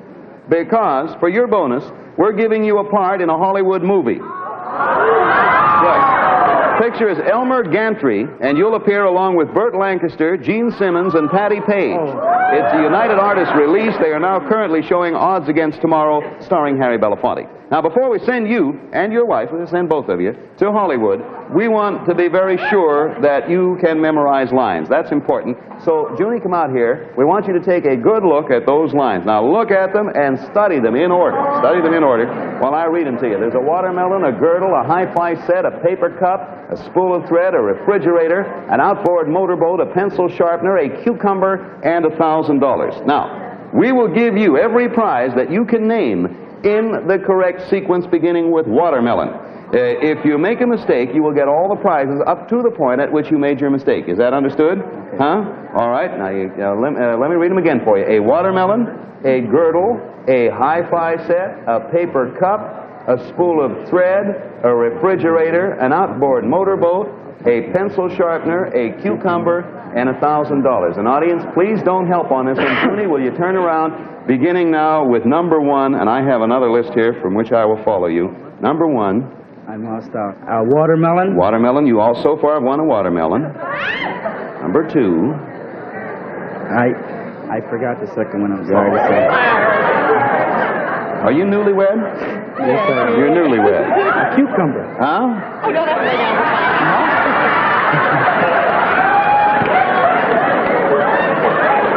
A cucumber, huh? Well, no, it is not a cucumber. I'll give you a little hint. I'll give you a little hint on number two. I figured, you know, you don't know anything much about the opposite sex. I will give you number two. It is, if you'll pardon the expression, a girdle. A girdle. Now, so far we have a watermelon and a girdle. Can you think of number three? A paper cup? Huh? No. No? Well, number three. Audience, help them on number three. A hi-fi set. That's right. You actually made a mistake on one, but we got you down to the hi-fi set. Turn them around, Junie. Watermelon, girdle, then hi-fi set. You got down there with the audience's help. Congratulations. The hi-fi set is for you. That's all right. Thank you very much. It wasn't easy, but we did it. There you are. hi-fi set is your very own. Now, you folks at home get set because here it comes, your turn to bid at home. Take a good look at the 7 glamorous items that make up our showcase, because everything you're about to see can be yours if you make the right bid. You ready? All right, this is what you're bidding for in the Autumn Showcase. A brand new 4-door sedan. The 1960 Mercury Monterey hardtop, designed with exclusive roll-tuned wheels for greater riding comfort, standard V8 engine, and equipped with these optionals: wheel covers, white wall tires, automatic transmission, radio heater, and defroster. You'll entertain this autumn with an elegant punch bowl set of sterling silver, including a 20-pint capacity punch bowl, a ladle with double lip, and 12 matching cups. This autumn, relax in the luxury of a mink-trimmed sofa. The Presto-Matic Sofa Sleeper by Jameson Bedding Incorporated, Nashville, Tennessee, with elegant autumn haze mink paw trim and a touch of the toe, converts it into a full-size double bed with inner spring mattress. Autumn hours will go by pleasantly on this handsome wall clock, the Arabesque Grandfather model by Burwood Products Company, Traverse City, Michigan. An authentic replica carved in arabesque wood with fruitwood hand finish and an imported 8-day front wind movement. Prepare autumn meals with this Newtone Food Center, Model 205, a versatile built-in design consisting of a blender and a motor by Newtone Incorporated, Cincinnati, Ohio. Next, beautiful floor covering, the seamless forecast vinyl measuring 12 by 15 feet in the elegant Starway pattern by Congolium Nairn Incorporated, Kearney, New Jersey. And for chilly autumn weather, a white beaver coat. A fabulous, luxurious, full-length white sheared beaver coat with push-up sleeves and a hood banded in natural ranch mink. All of the items in the Autumn Showcase will be yours if the price is right. Now then, thank you all for waiting. Once again, look over there to your left. Watch the draperies. Here's our next item going up for bids on tonight's Price is Right. A beautiful dining room. A Pennsylvania House colonial dining room by Lewisburg Chair and Furniture Company, made of solid cherry with elegant champagne finish. It includes a charming portable tea wagon, an impressive 2-piece hutch with gallery shelf and cathedral glass doors, and accented by pewter hardware on the base cabinet below. There's a portable serving bar in dry sink styling with copper lining, plus an extension gate-leg table with 2 ladder-back armchairs and 6 matching side chairs. 13 pieces in all to make up your new dining room if you make the most accurate bid. Price authority, Lewisburg Chair and Furniture Company, Lewisburg, Pennsylvania. And with this one, we're beginning with position number 3. Mr. Witzel, you go ahead and give us an opener, sir. $300, Bill. Opener of $300 to Mrs. Lund. Oh, Bill, we have colonial furniture and we don't have a dining room set. I'd love this. I'll guess 400. Mr. Jadron, it's 400 to you. 450, Bill. 450, Mrs. Wood. 500. 500, Mr. Witzel. 550, Bill. 550, Mrs. Lund. 650. 650, Mr. Jadron, you're 450. 700. 7, Mrs. Wood, you're 5. 750. 750, Mr. Witzel, you're 5. 850, Bill. 850 it is, Mrs. Lund. You're 650. Decision. What is my price? 650. Top is 850. I'll freeze. You may. Mr. Jadron, you're 7. Top is 850. 900, Bill. Miss Wood, you're 750. Top's 9. 950. Mr. Wetzel, you're 850. Top 950. I'll freeze, Bill. Only 2 left. Now, Mr. Jadron, it's between you and Mrs. Wood. You're 9. Top's 950. 1,000, Bill. Miss Wood, you're 950. 1,050. Mr. Jadron, final bid. You're 1,000. Top's 1,050. This is your last. 1,200, Bill. Mrs. Wood, you're 1050. Top is 12, and this definitely ends it. 12 and a quarter. It's over. The bidding's done. From left to right, let us review our bids here. We have bids of $1,200, $1,225, $850, and $650. There are bids. There's your dining room outfit. And now into the envelope we go. Retail value $1,316. Mrs. Wood, it is yours. You got it. On a rather close. There you are. Pass that along. Bonus. Thank you. You have a bonus. Really a bonus. Your dining room will really be a shining spot in your house with this bonus, silver plate. fabulous assortment of silver plate hollowware in a Georgian design from the collection of Michael C. Fina, Fifth Avenue, New York, including a Lazy Susan, wine coolers, pitchers, and ice bucket. Assorted bowls, a 7-piece tea set, serving and chafing dishes, assorted trays, and a 15-piece punch bowl set, plus a complete service for 12 of fine silver plate flatware with its own storage chest, all in the Victorian-inspired New Elegance pattern, and 2 candelabra. A total of 184 pieces, and all yours. Congratulations from all of us here on the Price. Now, bids are instantaneously recorded on our tote machines made by the American Totalizator Company, a subsidiary of Universal Control Incorporated. Merchandise on The Price is Right is delivered by Allied Van Lines, movers all over the world who treat your possessions with expert care. Now, we'll have an exciting climax to our shopping spree in a moment, but right now, let's look in on an interesting scene.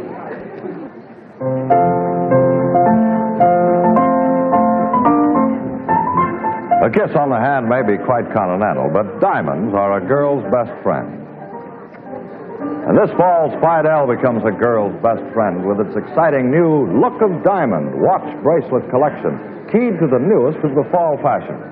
Here's Blaze of Glory, brilliant accent to your newest fashions. Blaze of Glory, Spidell's classic wing motif, beloved by women since diamonds began, and Lady Baguette, slim and sleek of line, fashioned of sparkling, multifaceted baguettes done in the cool, sophisticated manner of modern design.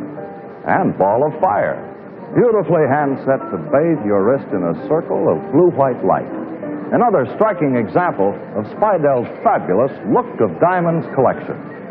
Yes, diamonds are still a girl's best friend. You can give your watch the look of diamonds, the look of sparkling elegance. And remember, Spidell is the finest watch band you can own. All righty now. This next one I think I can truthfully describe as a truly fabulous item. For a look at it, just turn around in your chairs, look directly behind you, and Don, tell us all. A home in Florida. The eye-catching Cherokee model home on an estate-sized 97 by 125-foot home site, completely landscaped and built by Ruttenberg, one of Florida's foremost builders of customized homes. It's located at Cape Coral, the modern new waterfront city on Florida's beautiful west coast. This aerial view shows some of Cape Coral's 115 miles of navigable waterways, and this section of Cape Coral is where the home is located, a choice corner of block number 46, lots 25 and 26. The living room is spacious, light and airy, and leads off to a screened breezeway porch, to a dining area, and to this modern electric kitchen with built-in oven and range, Delmar cabinets, and molded Formica countertops. This 12 by 16 master bedroom has huge sliding door closet and cross ventilation. In all, the Cherokee home encompasses 1,600 square feet of gracious living space on over 10,000 square feet of lush green front and back lawns. And it's all yours if the price is right. Price Authority, Gulf Guarantee Land and Title Company, Cape Coral, Florida. Thank you, Don. And we're going to ask for an opening bid of at least $4,000. You may open higher if you like. We begin with position 4. That is Mrs. Lund. Start anywhere you'd like, ma'am. I'll start at $4,000. $4,000. Now, minimum bids again, $100 more if you'd like. Mr. Jadron. $4,100, Bill. 41, Mrs. Wood. 45, Bill. Mr. Witzel, it's 4,500. 47, Bill. 47, Mrs. Lund, our starter. 5,000. Even 5,000, Mr. Jadron. 6,000, Bill. 6,000 even, Mrs. Wood. I've always promised the boys a trip to Florida. Oh, that's the way to do it. 6,500. 6,500, Mr. Witzel. $7,000, Bill. 7 even, Mrs. Lund. 7,500. 7,500, Mr. Jadron. 8, Bill. 8 even, Mrs. Wood. 8,100. 8,100, Mr. Witzel. 85, Bill. 85, Mrs. Lund. 87, Bill. 87, Mr. Jadron. 9,000, Bill. 9 even, Mrs. Wood. 9,200. 9,200, Mr. Witzel. 95, Bill. Mrs. Lund, you're 87. 10,000. Even 10, Mr. Jadron. 10,500, Bill. 10,500, Mrs. Wood. 10,600, Bill. Mr. Witzel. 10,700. 10,600 is high. You are 10,700. All right, up comes the 10,700. Miss Lund, you're 10 even. 11,500. $11,500. Mr. Jadron, you're 10-5. Freeze. I'll freeze, Bill. Mrs. Wood, you're 10-6. Top is 11-5. 11-6. 11-6. Mr. Witzel, you're 10-7. Oh, Bill. 11-7 is the top. 11-6 is the top. I'll try 11-7. $11,700. Mrs. Lund, you're 11,500. 11,008. Mr. Jadron froze. Mrs. Wood, you now begin the final round of bidding. You are 11-6. Top is 11-8, and this is your last bid. 2 bids follow you. What's the high now, Bill? 11-8. 11-8. I'll make it 12-7. 12-7. Mr. Witzel, it requires some thought now. You're 11-7. Top is 12-7, and this is your last bid. 1 bid follows you. And don't take anybody's advice. I'll freeze, Bill. Mrs. Lund, you're 11-8. Top is 12-7. This is the final bid of the game. I'll freeze. The audience doesn't agree with you, I'll tell you that. Well, the die is cast. The bids are 10-5, 12,007, 11,007, and $11,800. There they are. I never know the prices, but I sure have an idea who the winner is on this one. Retail value, $15,000. Mrs. Wood, it is yours. Congratulations. The house is yours. Pass that along to Mrs. Wood. 15 even. Live in it in good health. We'll have the final scores and the name of the big winner as soon as our tabulation is over. But right now, here is a lady with a question that needs answering. Why is Liquid Whisk best for all kinds of family wash? Because this achievement of modern chemistry, Liquid Whisk, cleans everything powders can clean and also cleans away deep dirt powders can't reach. Here's proof. Watch what happens to this deeply soiled piece of cloth that's been placed in a hoop. Half the cloth is covered with a mixture of a leading laundry powder and water, as concentrated as you can make it. The other half is covered with Liquid Whisk. Now look, as the cloth is placed in water at washing machine temperature. See how Whisk dissolves, goes to work instantly, penetrates deeper than powder. In just seconds, the dirt is loosened and separated from the cloth. Because it's a liquid, Whisk's deeper penetration works into and through all your wash. That's why Whisk cleans away deep dirt powders can't reach. So don't wait another wash to discover Whisk and get everything, all the wash, completely clean. Well, it's time for the final accounting, so let's go over to Don Pardo and find out all about the scores. Donald? Okay, Bill, sorry to report one overbid tonight. Mr. Jadron has won the coffee table TV, the part in the movie in Hollywood, the girdle, and the hi-fi set for a total of $1,077. Mrs. Wood has won the furniture, the hollowware, and the home in Florida for a total of $18,394. And Mr. Witzel, we have for you a picture-a-minute Polaroid land camera that uses Polaroid's new high-speed film to make snapshots indoors without flash bulbs.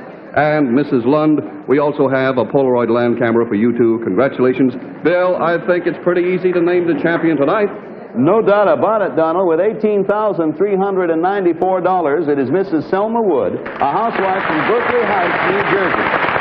Congratulations, Mr. Wood. Mr. Jadron, good to have you with us. Good luck in your new job. Thank you. Thank you, Mr. Witzel, and you, Mrs. Lund, for coming along tonight. It was a pleasure. And Mrs. Wood, I don't imagine I would be remiss if I promised everybody that you'd be back next week to defend your championship. Very definitely. Join us again next week when The Price is Right will be brought to you by Lever Brothers. We'll see you then, or tomorrow morning on the daytime Price is Right on this station. Thanks for being with us, and so long, everybody. The Price is Right has been brought to you by Idell, makers of Windswept, the watch band that goes with any fashion you dare to wear at fine jewelers everywhere. Travel arrangements for guests of The Price is Right have been arranged by American Airlines, first with jets across the USA. Gowns from Seal Chapman. The Price is Right is a Mark Goodson, Bill Todman production in association with the NBC Television Network. This is Don Pardo speaking. This is Terry Coleman inviting you to spend the next hour with me and my guest stars on the craft music called In Color, next over most of these NBC stations.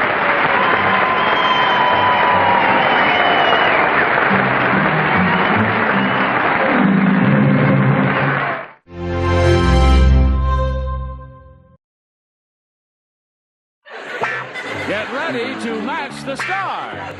Scoey Mitchell, Brett Summers, Charles Nelson Riley, Bonnie Franklin, Richard Dawson, and Patty Deutsch as we play the star-studded Big Money Match Game 76. And now here's the star of Match Game 76, Gene Rayburn.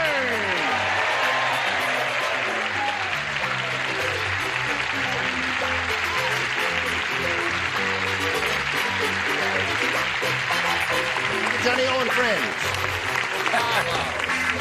Listen, I breathed on you and you didn't get anything, did you? Now, don't be afraid. Well, when I get a cold, it hangs on a long time, doesn't it? Sure do. Week after week. Yes, it's our 9th week now. This is our you've had 9th the week cold. I've had a cold, so that's why I can't kiss you yet, Bonnie. But next time you're on the show, I'll give you a kiss. All right. And I'm ready to kiss you any old time. No, Oh, not you- with a mustache. you No. devil, you. Yes, I am a devil.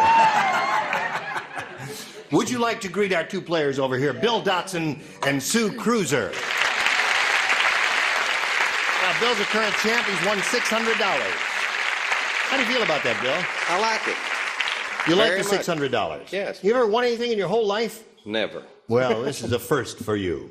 And Sue is challenging him. She's had her first round. Well, you both had your first round questions. We're going to start with round 2. It's 1-0 at this point. Round 2 coming up in a moment or so, but right now, pay attention. 1, go, bing. Round 2, final round. Sue, A or B? B, please. B it is. Who plays? Everyone except Bonnie. She's the best. She's the best. Melvin said that farm must belong to an exotic dancer. The cows are wearing blanks. An exotic dancer. An exotic dancer. That farm must belong to an exotic dancer. The cows are wearing blanks. Gotcha. Have you seen Patty Deutsch? Yes, I was just She thinks she's noticing that. Fanny Flagg. She thinks she's Fanny Flagg. She doesn't I have know the we're equipment not for it, Fanny but she doesn't Flagg. care. But, you know, that is really quite handsome. It's- made it. You made it, yes. While waiting for a laugh. All right, we're waiting for Charles. Come on, Charles. My name isn't Charles. Okay, here we go to Sue. Melvin said that farm must belong to an exotic dancer. The cows are wearing blanks. Only thing I can think of is those scarves they wear. You Ah. know, I don't know what you call them. A veil or a scarf or something like that. Right. Yeah. Those Do you hear chiffon that things. little bit of oohing and awing? I know. I think the audience is trying to tell you something, I think Sue. they are too. All right, Sue. She said a veil. Scully, and the audience was not too thrilled with that. Let's see how they I'm are. surprised that someone from Las Vegas would say a veil. Yes. Yes. What would you and say? I'd like to congratulate you, Bill Dotson. You just won something. I said pasties. Pasties. Didn't you think of it? I did. You did think of it? Why did you reject that answer, Sue? Well, I thought a stripper would wear that, but I didn't think an exotic dancer was a Well, stripper. what is an exotic? Isn't it an exotic dancer a stripper? Well, I didn't. No? Well, I don't know. Exotic dancers wear pasties, don't they? What do you say? Bet your pasties they do. They do? She teaches the first grade, you dummy. That's why she didn't say Oh. said scarves. She doesn't up there with Joey. Well, never mind. I said pasties. Pasties. That seems to be the answer, Charles. I don't know how anybody who was an expert earlier on Elmer Glue yesterday could not get pasties. Pasties. And the milk, may I say, the milk has bumps in it. The milk has bumps in it. Or it's curdled, you see. It comes out understand. curdled there. I Now, you don't understand. write, and Richard, we're up to you. Melvin said that farm must belong to an exotic dancer. The cows are wearing blanks. Pastries. Pasties. Sorry. All right, and you. Yo. See, speaking of pasties. No, those are little eyes. Yeah, those are eyes. Sure. I see. Okay, I said belly button jewels. Belly button jewels. So we got no scarves or veils there. And Sue, pasties would have done very well for you. Bill, 1 to tie, 2 to win. You ready? I'm ready. Here we go. Oh. I love this one. Want to share it? Yes. Okay. When they were passing out brains in heaven, Howard Cosell was at the end of the line. We could quit right there, couldn't we? No, I'm only kidding, Howard, wherever you are. So instead of a brain, they gave Howard a blank. I got that one. Oh. I'm first. When they were passing out brains in heaven, Howard Cosell was at the end of a line. Right. So instead of a brain, they gave Howard a blank. Good.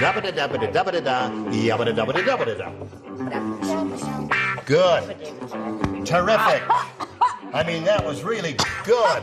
You're killing me here. You're the one with the cold. Scully. Okay, when I walk over here to Bill Dotson, I put my foot up on the podium here, he will be finished. Put it up, slot there. Okay. When they were passing out brains in heaven, Howard Cosell was to the end of the line. So instead of a brain, they gave Howard a... Mouth. Mouth.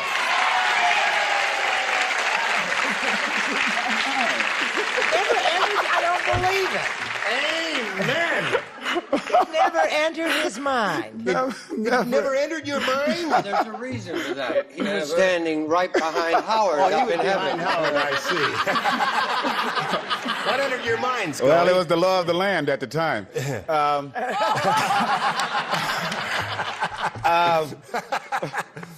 Show and tell. I said the south end of a northbound mule. The south end of a northbound mule. Okay. Brett, what'd you say?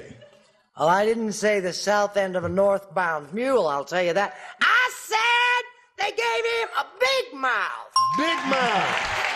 Tie score. One more mouth, you win the game. Charles.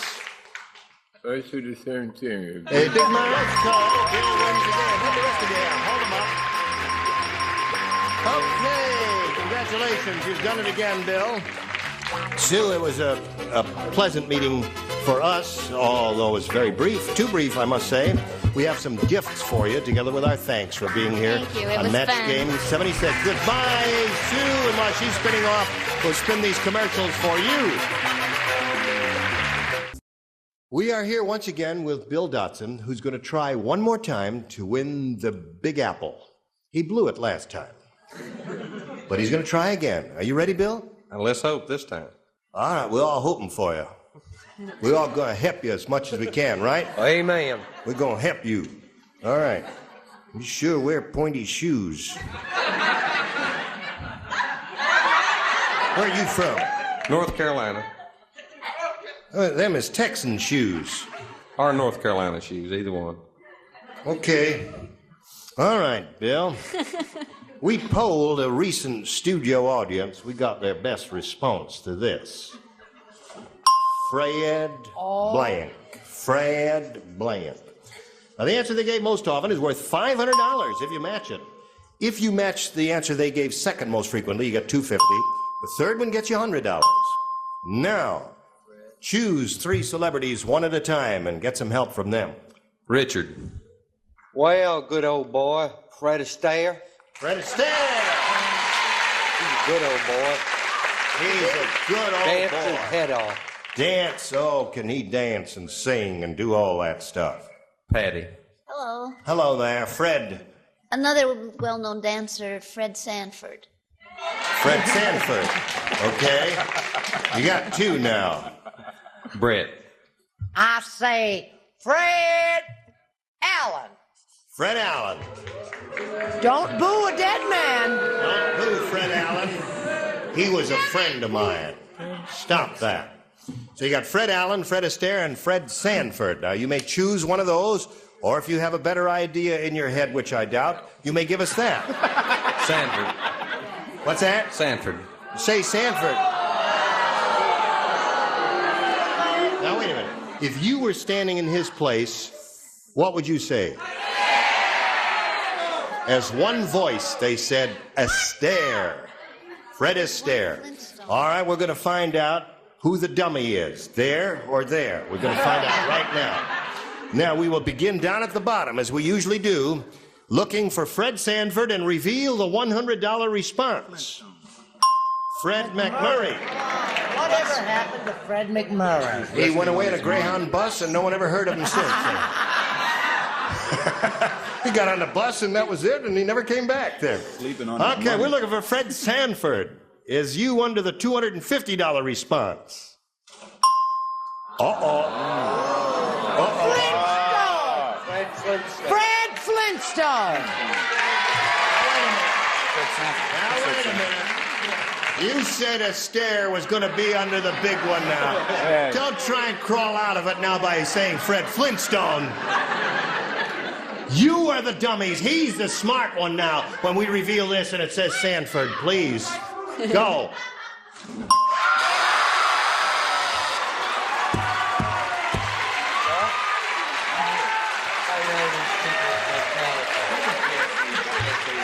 I don't understand that. I knew it. I wrote it down. You wrote it down? Yeah, I knew it. That was my answer. Was that yours? They can pass me by if they don't want money. It's all right. I tell you, I am really surprised. I really thought it was going to be Fred Astaire. I knew it was Flintstone. You knew? How did y'all know? How did you know? Huh? Well, anyway, Bill, you picked up a little more money there. Well, listen, you picked up quite a bit more. You got a total of $700 now, and you're going to meet another player, so let's welcome Linda Griffiths.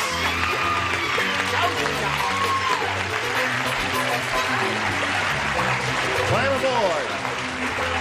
Let's all say hello to Linda Griffiths here and welcome her and ask her to tell us about herself.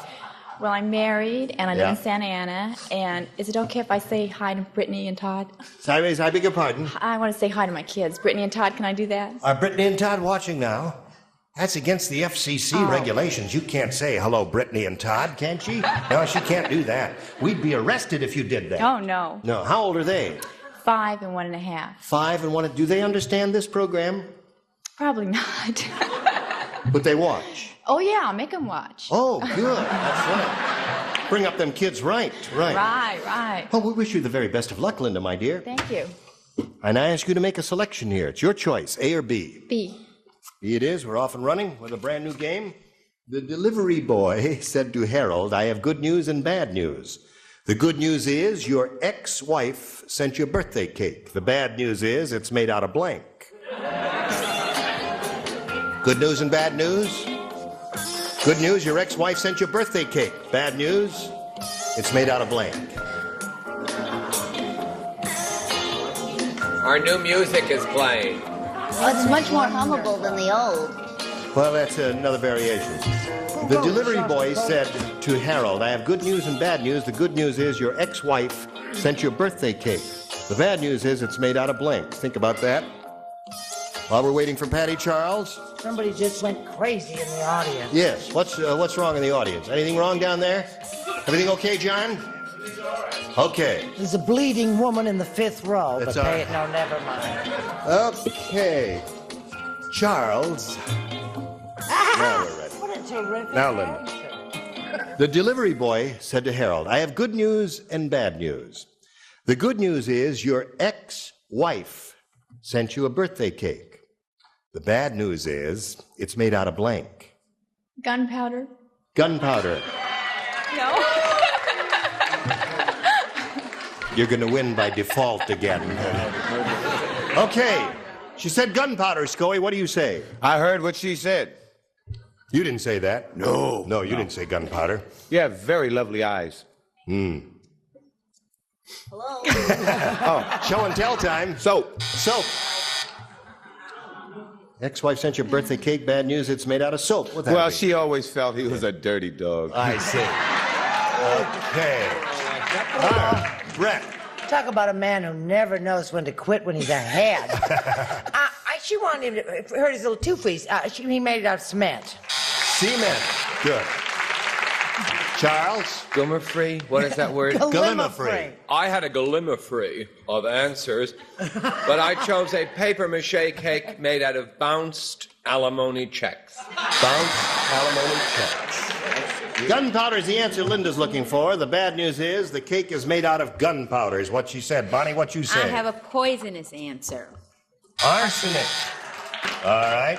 You Richard? got one fan out there, What's Bob. your contribution? Well, the good news was that his ex-wife sent a birthday cake. Right. The bad news was, of course, it was made out of fertilizer. That's your basic bad news. Yes, I got the drift of it. You only want one of those cakes. Yes, that's right. Tastes terrible, huh, Richard? Miss Patty Deutsch, honey child. Yo, Yes, ma'am. you may have heard this somewhere before. I said back alimony summonses. Back alimony summonses. Okay. So, Linda, that's nothing for you with your first round question, and we'll see how you do with yours. But first, let's see how we do with this. Today's consolation prizes are a True Test waffle maker and grill. Snap-in Teflon grids easily convert this waffle maker to a grill exclusively from True Value Hardware stores. A new pulsating water massage from Polynex featuring 4 shower heads in one lets you dial how you want to feel and installs easily in minutes. And bath towels from Stay Puft Pink Fabric Softener leaves your washable soft and fresh and towels more absorbent. Stay Puft Pink Soft and Absorbent. Who knows what danger lurks in the hearts of men? The shadow blanks. When Match Game 76 continues in a minute. Here we are, middle of round one. Ready, Bill? This Ready. one's all yours. Harvey the Cannibal Good Humor Man invented the cannibal popsicle. Oh, dear. He made it by putting his blank on a stick.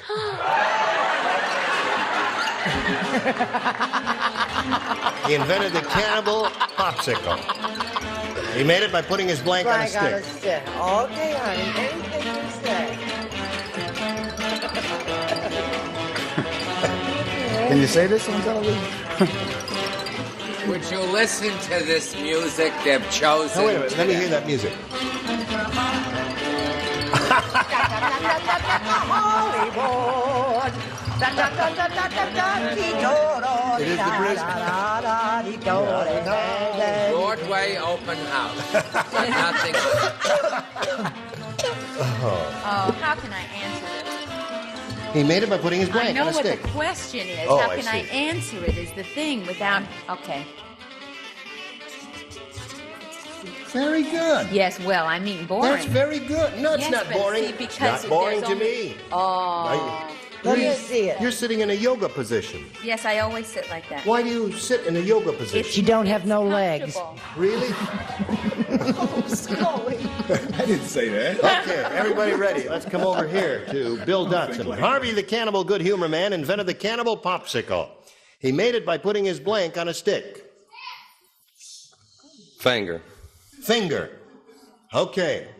Finger's not bad. That would look like a popsicle, wouldn't it, Scoey? Sure would. First of all, I take offense to cannibal jokes. Yes, so do I. I do too. Secondly, yesterday Bill said he had never won anything. Right. I can understand it.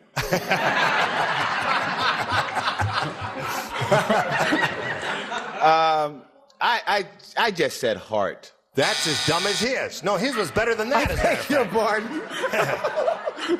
Maybe he made it by putting his heart on a stick. Something sweet, something nice for a popsicle. Oh, I see what you mean. Yes. That's a nice answer. Yes, it's a lovely thought. Do you have to finish the week? Somewhat sanguinary. Yeah. What do you say? He has a history of bad answers and rotten and wrong. But you don't even know the man. Reached a new wait a minute. a new He's got all-time nice low. teeth, though. Let me see and your a pretty teeth. smile. Take them out. We Let me stopped doing that a long time ago. I said his wife's arms and legs. His wife's arms and legs? Is He's that a looking match? for a finger. No, the finger's what we want, Charles. I chose, and I will even illustrate by a lovely drawing, the big toe, which is known as the toe sickle. The toe sickle. Now, this comes with corn or without corn, depending on your teeth. Any way you want it. Creative Writing Course 2 starts next week. Meets at 8 p.m. there. Now, Bonnie, Harvey the Cannibal Good Humor Man invented the cannibal popsicle. He made it by putting his blank on a stick, and Bill said finger. Yes, well, I don't match him. You don't? No. I said leg. It's a very large popsicle. Oh, a big one. Sure. Okay. And you, sir, what did you say? Hello. I don't know what I said. Well, hold Let it me up. think. Where was I? We'll figure it out now. He made it by putting his blank on a stick. Yes, well, he was married to a very frigid woman. Yes. He put his wife on a stick. Little play on words, Bill. That's did you get the joke there, Bill? Yes. Well, laugh it up there. He's off to Saudi Arabia. That's right. He's going to Saudi Arabia. Not a moment too soon. Now, Patty Deutsch. Yo. Yo. Well, he was in fact married to a pygmy. He was. Yes, and put the little woman on a stick. The little woman on a stick. Okay. So at the end of round 1, nothing to nothing. Round 2 coming up, and it'll get better. Not the least bit humorous. I mean, the only... Hello there, friends. Well, it's time to say goodbye. Parting is such sweet sorrow. I shall say goodbye till it be morrow. You're going to Saudi Arabia, eh? Well, stick around. You come back next time, right? I'll be here. Tomorrow or whenever it is. How much time now? 30. Well, I give my lecture on how I hate the vacuum cleaner folks? No. Don't find out about this. Yeah, now listen, we've been saying one day at a time here, but we've never said what night of the week or what time, east and west. Do you have that information? Yes, I do. What is It's it? on Tuesday nights at 9:30, CBS. And I guess in the Midwest it must be on at 8:30. Must be, because it's always an hour earlier. Yeah, so it's 9:30 in the west, and so that'd be 8:30 in the east, wouldn't it? No. No, that's wrong. No, No. wrong. 9:30 both coasts, but in between it's at 8:30. Well, you can't trust the in-between part. That's fine. Don't get Very cranky difficult, with yeah. a star. Okay, anyway, we'll look forward to seeing you Tuesday nights. Gene Rayburn here. Join us next time for Match Game 76. Goodbye.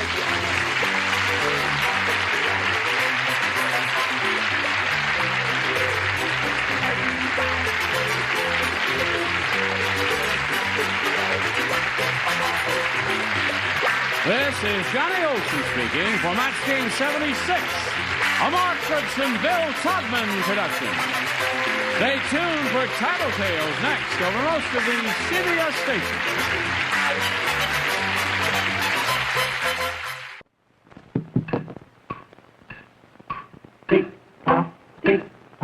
Hickory dickory dock, time to beat the clock. Time for fun has now begun, let's all play beat the clock.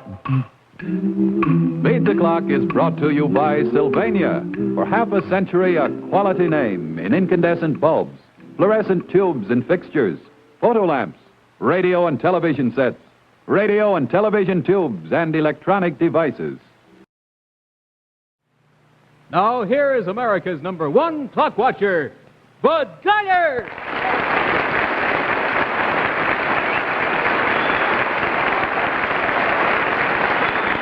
Thank you. Thank you very much, ladies and gentlemen. Welcome once again to Beat the Clock, the show where you have the time of your life playing against time for big-time prizes. Now, if you'll come over here with me, we'll meet our first contestants for tonight. Incidentally, ladies and gentlemen, tonight is kind of a special night. We're having an all-Navy night. Nothing but Navy fellas and their wives and gals is all we have on our show tonight, and mostly in our audience as well. Mighty happy to welcome Uncle Sam's fine and strong arm of the Navy. Hi, what's your name? What is it? We'll say it a little stronger than that. Can't even hear words. Muriel Eifer. That's much better. Is it Mrs. Eifer? Mrs. Eifer. Mrs. Eifer? What happened to Mr. Eifer? Oh, we did things to Mr. Eifer, didn't we? Hello there, Mr. Eifer. How are you, boy? Say, we got you decked out just fine, haven't we, huh? I wanted you out here while I was explaining to your wife that the bonus tonight is worth $900 cash. Whenever that buzzer happens to ring or that bell rings, the lady that's out at that time with her husband is the one that's going to get a chance to try for it. Might be you, can be anybody on tonight's show. Don't know where that's going to happen, but keep it in mind. Anyway, incidentally, for all of you folks who are wondering about our holdover couple from last week, they very kindly consented to skip a show, and they'll be our holdover couple for next week. So you watch if you're worrying about them. They'll be back with us, our first contestants on next week's show. How long have you been married, Bob and Muriel? 8 months. 8 months. Huh? And are you planning to stay in the Navy, Bob? I haven't made up my mind yet. That's a good cagey answer, boy. That's all right. Much better that way, I think. Well, we have a little problem for you on the $100 clock that I think might be kind of fun for you, and that's really why we got you in the asbestos firefighting suit there. It's kind of warm, isn't it, huh? A little bit. Come on, let's get you over here and get you started right away, shall we? Both of you, Mr. and Mrs. Eifert. You come over here with me. Could I ask Mrs. Eifert to sort of break out of this formation and stay right there, if she will? Thank you very much, Madeline. You'll come over here with me. Now, you know what that is. You've seen one of those before, I'm sure, haven't you, huh? That old signal thing to help the planes land. Now, we have here a sort of a, well, you might call it a yard arm on the mast or something like that rigged up there, and that's there for a very definite reason. I'll show your wife what it is. Your wife is going to stand over here, anywhere she wants to, on either side of this, I don't care, and she's going to toss over the yardarm a saucer. All you have to do is catch it on that little thing there without breaking it. See? Just catch it on there. See? You just catch it on it. It'll sit on there, you see? Then, without taking it off there, make a little room somehow, and then she's going to toss a cup over. You've got to catch the cup there, too. You must have on this little signal thing a cup and a saucer unbroken in order to beat the clock. You understand the problem? Now, if either one breaks, brush it off and start over again. I'll keep telling her which one she has to toss. See? So she tosses first the saucer, then a cup. As soon as you've got a cup and a saucer unbroken, we'll stop the clock and you'll beat the clock. You understand what it is? You toss it over that yardarm right there. See? Okay, now let's take a look at the clock, see how many seconds you have. 55 seconds, and just for safety's sake and to keep you kind of snug and out of danger here from any flying crockery, let's put the mask on here, shall we, boy? That's it. You hold it up with the one free hand so you can see what you're doing. Are you ready, Miss Eifert? Get a hold of a piece of crockery there. You ready? Go. All right, I'm saucer now. Get a cup. Get a cup. Break the saucer when you do it. Hey, man!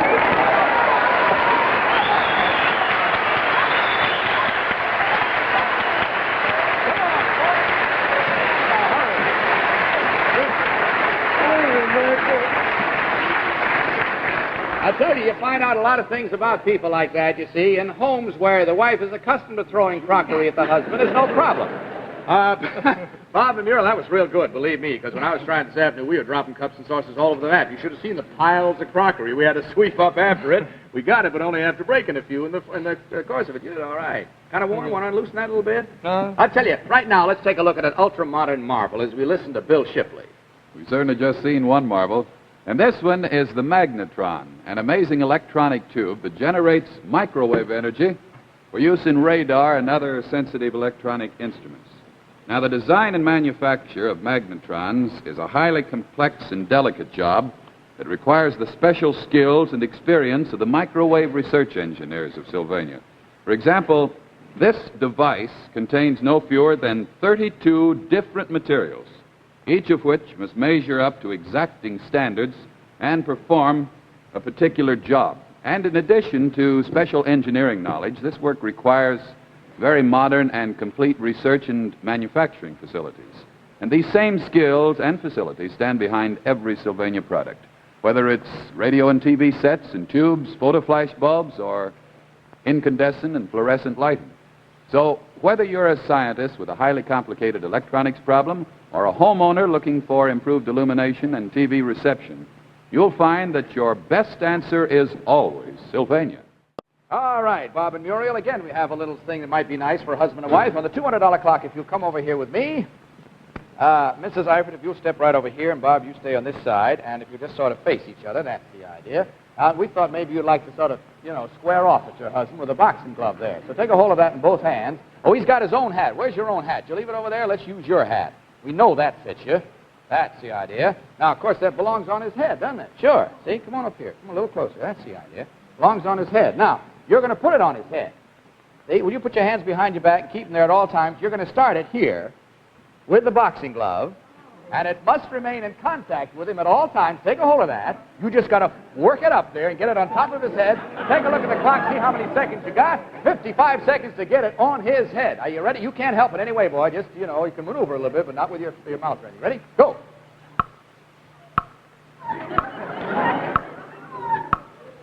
Hey, look at this guy. What goes here?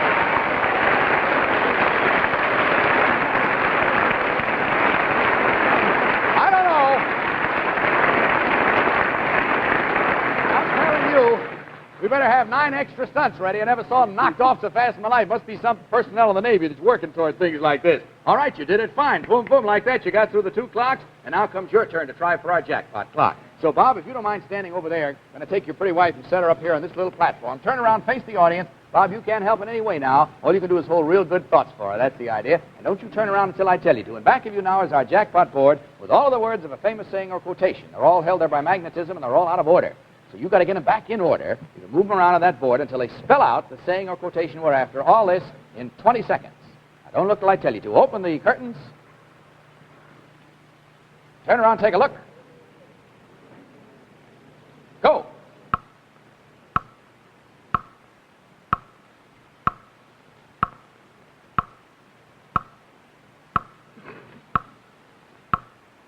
Stop the clock while there is light. There is hope for right. Come on. Come on, give her a kiss, Bob. You heard that. That's the way. Oh, I'm telling you.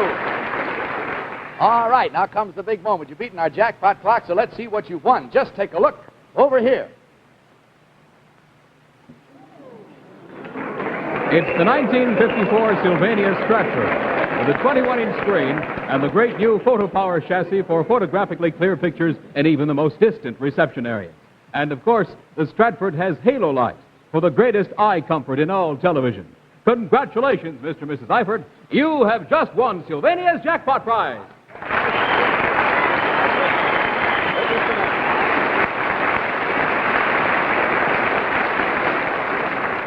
Bob asked a question that you didn't hear that I think is very understandable. I think he'd like to ask it again. What was the question you asked me, Bob? It says if I got Roxanne. No, I'm sorry. Roxanne is not part of the prize, but I'll tell you what you do get. Are you stationed on the Hornet? Sylvania is presenting one of those television sets to the enlisted men's recreation room on the USS Hornet.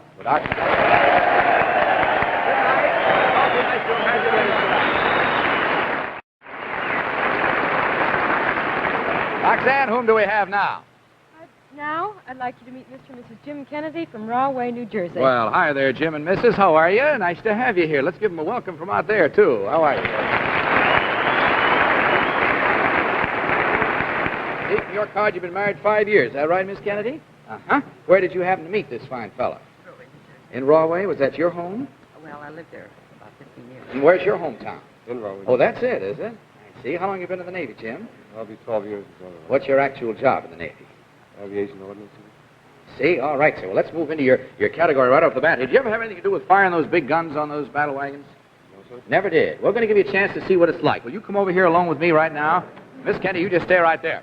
We got kind of an obsolete cannon here. It isn't one of them there newfangled gadgets. It's an old cannon, and it used cannonballs, you see. We got them right down here. And the firing mechanism is all broke. So what you got to do is stand here, Jim. You see, when I say go, you got a whole supply of extra cannonballs here. Hit these things up through the cannon, get up the end and catch it before it hits the floor up the other end of the cannon. Get the idea? All right. Now let's get you set with the freshman here. You just keep loading and running until you catch one before it hits the floor. Take a look at the clock, see how many seconds you have. 55 seconds. Ready, Jim? Go.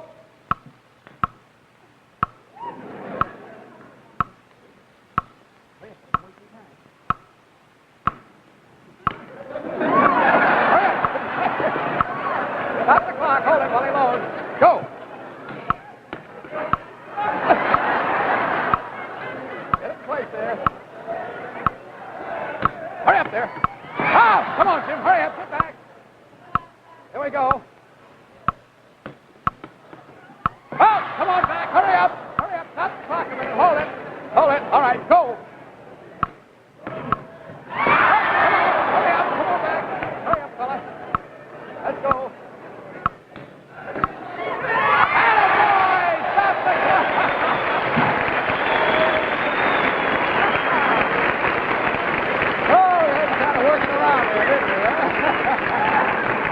Oh, boy. Well, that's a new kind of a cannon. I hope you never have to fire one like that. Wouldn't be so good. One way to save ammunition, though, you always catch it before you get back and you don't have to reload with new ammunition. Well, I gave you a little bit of workout now. We'll give you a chance to kind of catch your breath a little bit before we go on, but that got you through the $100 clock, and, of course, that moves you on your way here. Right now, I'm going to show you something you've never seen before because it's never been done before. Show them, Bill Shipley. All right, Bud, here's one of the most amazing photographs ever made. For the first time in history, a U.S. Navy aircraft carrier has been photographed in full color at night with a jet taking off. And here's the exciting story behind this great shot. The USS Antietam plows through the sea 100 miles off the coast of Virginia. Aboard are Sylvania engineers invited by the Navy to do the impossible, to photograph the jet takeoff at night with Sylvania blue dot flash bulbs. A tremendous flash system is required, miles of wiring, and 800 Sylvania blue dot flash bulbs. There's no margin for error because we got only one chance. Every one of the 800 blue dot flash bulbs must fire simultaneously. Dependability is essential. And now, with the crew's help, we're ready on time. It's only seconds to the 0 hour. Will we get the picture? We've done it. Yes, To get this dependable and dramatic one-chance picture, the Navy called on ever-dependable Sylvania flash bulbs. And you'll find that you, too, will always get better pictures every time, whether you're using a Brownie or a Graphic, when you use the world's most popular flash bulbs, Sylvania. All right, they're going to move the Kennedys now up to the $200 clock, and let's get Mr. Kennedy back out here. There we are. How you, Jim? How you feel now? Oh, a little tied up. Oh, a little tied up, do you? Any idea what the next stunt is all about? Did you ever paint the outside of your ship? Ever have to go down on one of those things and, No. paint the hull? You never did? Paint the inside. Maybe it's time you learn how to paint the outside. Will you both come over here with me, please? Okay, this is on the $200 clock, and let's bring out our battle wagon there so we can do a little hull paint, shall we? There we are. Steady, girls. Okay, Jim, if you'll step right up here with me, I'll show you what this is all about. Stand right over there where Madeline is. You won't mind that, will you? That's right. Okay. Now, here I have a can of paint, see? See, and a large paintbrush. See this, Jim? Right. Now, I'm going to do a little painting here for you. I'll take some of this paint out and show you that we can actually paint this hull with it, you see? And I'll paint along this way a little ways.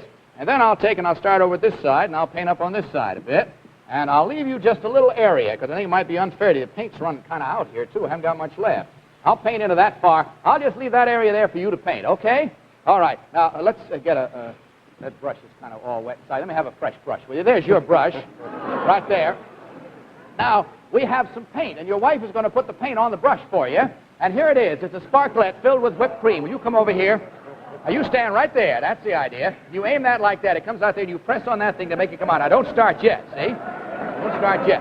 Now, you just stand in close to the thing, and you turn around and she'll squirt paint on that brush for you, and then you just paint the hull as fast as you can. Let's take a look at the clock, see how many seconds you have. You have 35 seconds. I forgot to tell you, you can't use your hands. You have to hold that in your mouth. That's the idea. Okay. Now, you ready? Go. Oh, get some more paint on that brush. Come on, boy. Put it in your teeth there. Good tight. Need some more paint there, Jim. Turn around, get some more paint. Good. Paint her up good. Come on, once more now. Need just a little more paint. Come on, Jim. Get some more paint there. A little more paint. That's the boy. All right, stop the clock. Good enough.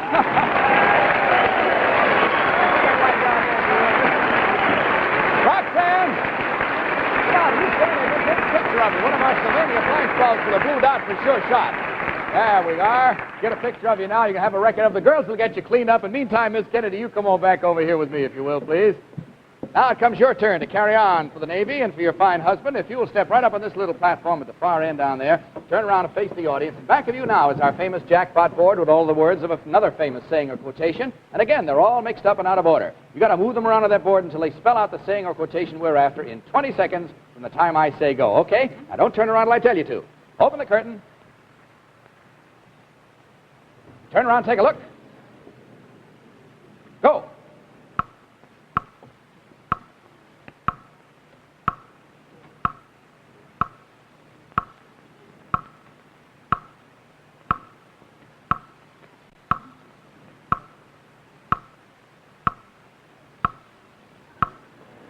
Hurry up, we got a few seconds.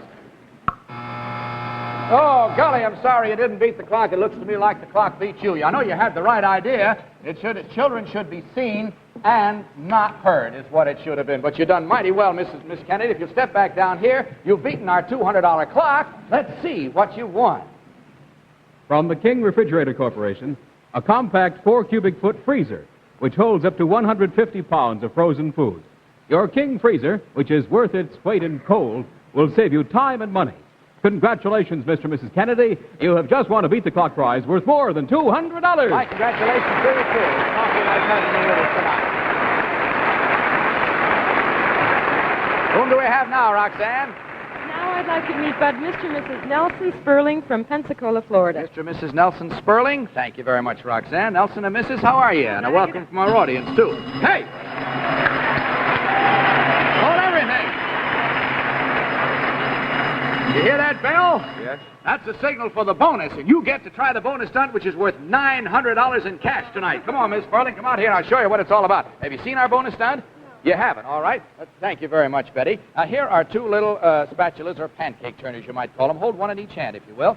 Now, if I were to take this cup, place it on top of that one, you can hold it there, right? I can take this one and place it on that one, and you can hold that there. Now, that's the way the stunt is supposed to end. You have just a certain number of seconds in which to do it, but I'm not going to place them there for you. I'll leave this one hanging here, that one hanging there. You have to get one on each of those turners, and you may not use one to help the other. You understand? That's right. Each one must be done individually. You get the idea? Take a look at the clock, see how many seconds you have. For $900 in cash, 50 seconds. I would start on this one first if I were you, if you're right-handed. Are you? Okay, you ready? Go.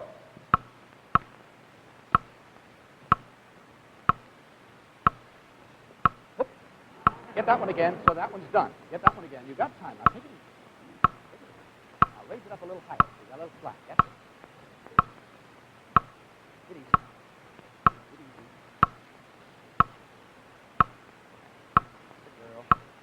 Good girl. Take it easy. Take it easy. Take it easy. Easy. No. Take it easy. Come on, you still got 18 seconds. You're doing it right. You're doing the right way. Stay with it. Put it right against the bar.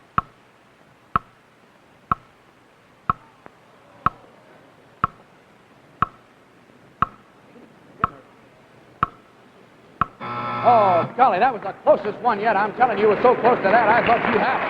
Thank you, Betty. Ooh, that was close. Only could have steadied that one down. It was so close. Matter of fact, that's the closest anyone's come to it yet. If you just, you get a little nervous, I suppose.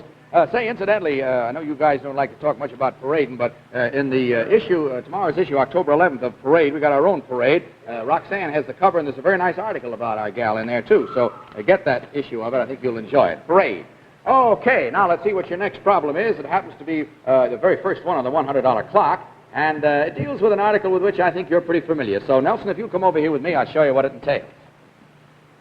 Now, I'm sure you recognize this, don't you? Yes. What is that? Bosun's pipe. That's right. You know how to blow it, do you? No, I never have tried it. You never blow one? Well, take it, blow it. Go ahead. That's the idea. Okay, now that's where it is. And all you have to do when I say go is to reach up, pull that bosun's pipe down. You see it's on elastic, and blow it. Just blow it once. All you have to do.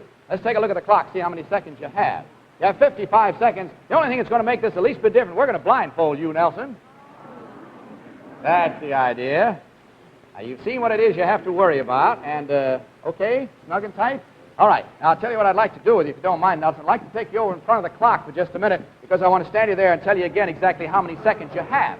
You have exactly 55 seconds from the time I say go. Got the idea? So I'll turn you around again now, hoping maybe that either you or I are a little bit disoriented. Okay, you ready? Go!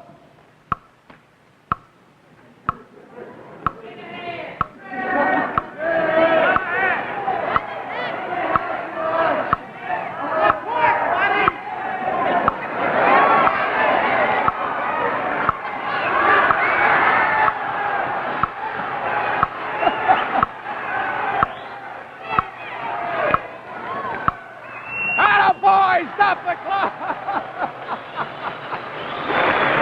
Oh, good boy! You didn't know it, but you walked right, it went right between your hands once, right over your head. Oh, that was the funniest thing. People were saying to the left, straight ahead, didn't mean anything. Suddenly somebody yelled out, hard a port, buddy, and he went right over there.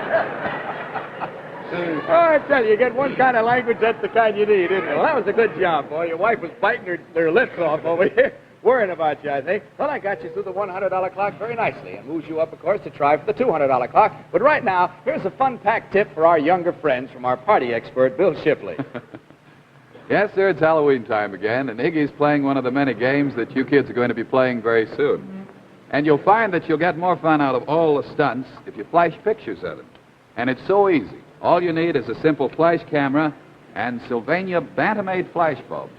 To slip the flash bulb Bantamade into your flash attachment, find the best position, and flash. And there you have a sparkling, lifelike picture. You see how clear and sharp this picture is, and how it was perfectly lighted by Sylvania Bantamade flash bulbs? Because these little fellows give you just the right amount of light when and where you need it most. Whether you're shooting indoors or out, or using an expensive or an inexpensive camera, you'll always get better pictures with Sylvania Blue Dot Bantamates. And you can get 12 Bantamates in this handy pocket pack wherever you buy your photo supplies. And still save money, because Bantamates cost less than bigger bulbs. So for more fun this Halloween and for better pictures all year long, stock up now on Sylvania Bantamade flash bulbs. They'll fit any flash attachment that takes a bulb. Well, to move you up now to the $200 clock, we have a little problem involving a sort of an anchor that we have concocted, and on this one, your wife will be able to help you. So if you both come over here with me, I'll show you what this one involves. Miss Sperling, would you come over here and have a seat on this stool? And Nelson, would you sit up on that one, facing each other, and with your feet on the little rail that goes around it? And each of you take a hold of the end of the string. We've manufactured this here now little anchor. It doesn't look much like an anchor you deal with, I'm sure, Nelson, but in any event, this one is for a very definite purpose. Remaining on your stools and without putting your feet on the floor or getting up, standing up, or anything else, just staying right there, but you can use both hands on the string and do anything you want to with the string. This anchor can touch the floor, can do anything you want with it. All you have to do is to complete this stunt with this cup on that end of the anchor and this cup on that end. Get the idea? That's all your problem involves. I'll place that one back there, this one back here. Take a look at the clock, see how many seconds you have. 55 seconds to do it. You understand what you have to do? Now, you can do anything you want to with it. I don't care what you do. Maneuver it any way you want to. Okay? Are you ready? Go.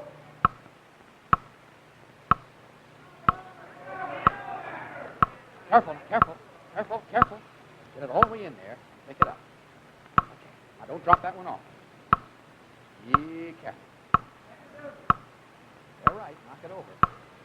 Knock it over. Wait a minute. Hold it. Knock the other one off when you do it. Easy, easy, easy. Up anchor! Stop the clock!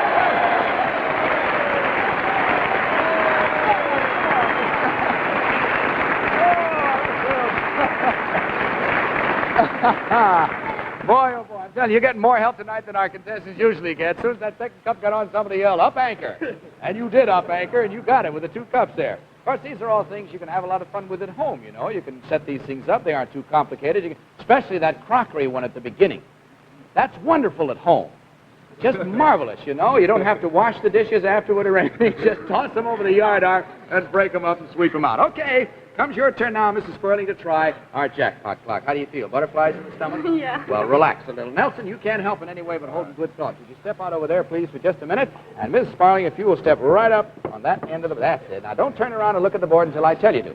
Because in back of you now is our famous jackpot board. And on it are all of the words of another saying or quotation, a famous one. And all you have to do is move these words around on the board until they spell out the saying or quotation we're after, and you have exactly 20 seconds from the time I say go. Do you understand?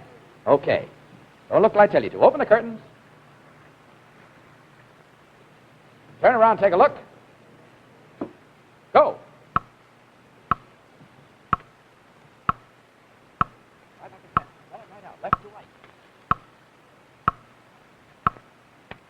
Oh, not right.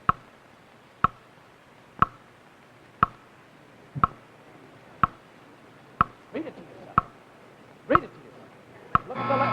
Oh, golly, I'm so sorry. Look, this is what it should have been. I know you knew what it was. I'd have taken the hitch up here. Hitch your wagon to a star. That's all. Oh, dear, I knew you were. I'm awful sorry. But come on back in here, Nelson, because your wife and you have done mighty well so far tonight. You have, even though you didn't beat our jackpot clock, you did beat our $200 clock. So before those butterflies get the better of you, let's see what you've won. For beauty and precision cooking, a Magic Chef electric range. Modern and graceful in design, your Magic Chef is engineered for maximum cooking performance and economical operation. Fingertip controls make operating quick and easy. Congratulations, Mr. and Mrs. Sperling. You have just won a Beat the Clock prize worth more than $200.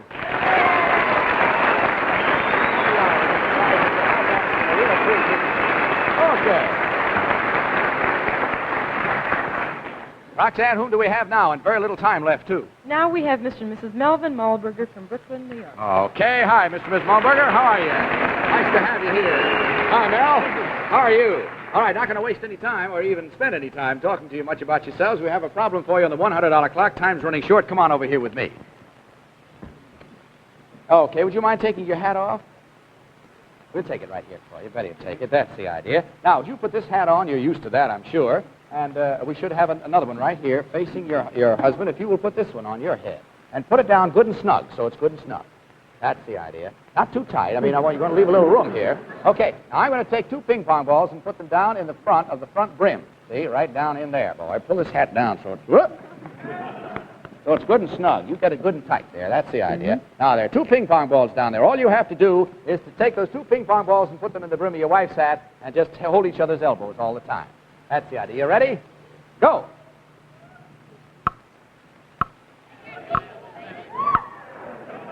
Take it. Don't touch your hat. Come on, boy. Don't drop them on the floor. Watch it now. There's one. Oh, golly, our time has run out. You did it! Okay, you beat the $100 clock. Good for you. All right, come on back over here. You don't need these. These are ours. All right, now we've got a real kind of a mixed-up problem. We thought maybe we could get through a complete sum, but we can't. Can you come back next week? Yes, sir. All right, then we'll have our whole of contestants from the week, last week back next week, and you back next week. How it'll work out, I don't know, but we'll give you all a fair shake at it, okay? Thank you See you very next week. And right now, this is Bud Collier speaking for Sylvania, hoping that next time may be your time to beat the clock. Good night, everybody.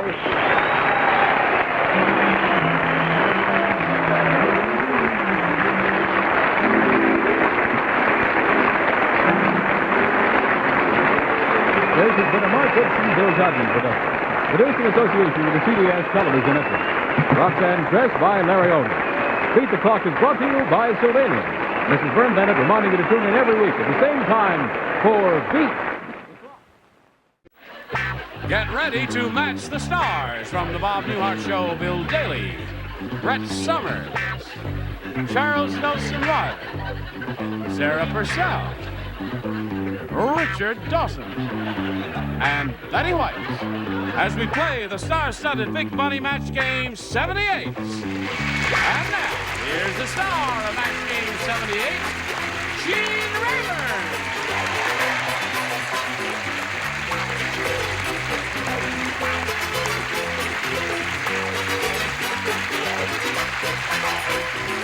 Nelson, good friends. Thank you for joining us. Are you all quite ready? Good, yeah. All right. Now, I get a lot of letters from young people that want to be comedians. Right. And they all always ask me the same question. What's the most important element in a comic success? Right. You asked me that question. Richard. Timing. What? Here we go. Say hello to Bob Carmichael and Nancy Landers.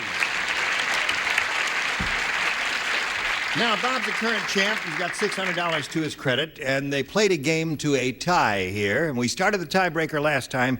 Nancy had her question, did not match any of our celebrities, which means all Bob has to do is match one celebrity to win his second game. Are you ready for that? I am. Okay, let's see what happens right after this. Ready. The other half of the tiebreaker, Bob Carmichael. All you need is one to win. Agnes, the actress, said, I think that makeup man used to be a short order cook. He just put blank over my pancake makeup. I think that makeup man used to be a short order cook. He just put blank over my pancake makeup.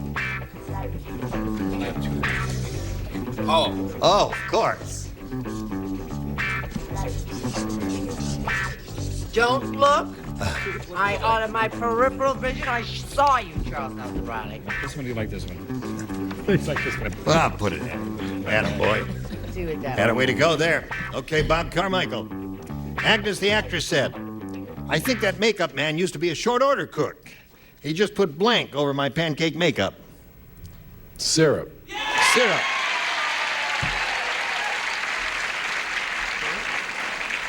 That's such a good answer. Oh, he's so smart. Oh, boy. He got the idea. Rats. Well, I haven't got the answer. I'm close. They go together. I said pancake on my pancake makeup. No? Now, wait a minute. He just put pancake over my pancake makeup? Yeah, well, he put, short order cooks put pancakes over things, right? Not over pancakes, you dummy. You put pancake. You certainly have a way of putting it, Brett. So to the point. Not over pancakes, you dummy. She hits me. She kicks me when I'm wrong. Oh, boy, we're getting hostile. No, she's not. There's not a drop of hostility in her body. Oh, man, a woman who would hit a parked car couldn't possibly be hostile. I hit a parked car last week. Yes. I think he's smart as a whip. Syrup. Syrup. That wins the game. What the rest of you have? French fries. Oh, here. Come on down there, Bob. place. We'll say goodbye to Nancy Landers and point out to her that many gifts will be coming your way from Match Game 78. Thank you. Had a good time. Okay, Nancy, goodbye.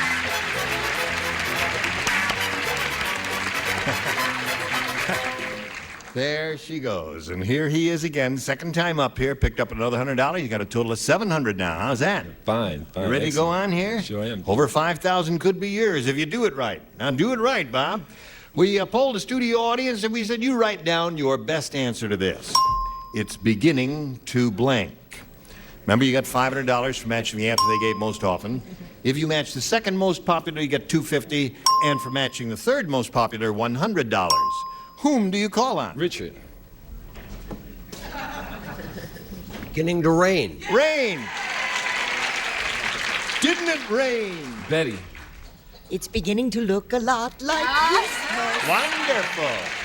Charles. It's beginning to melt. It's beginning to melt.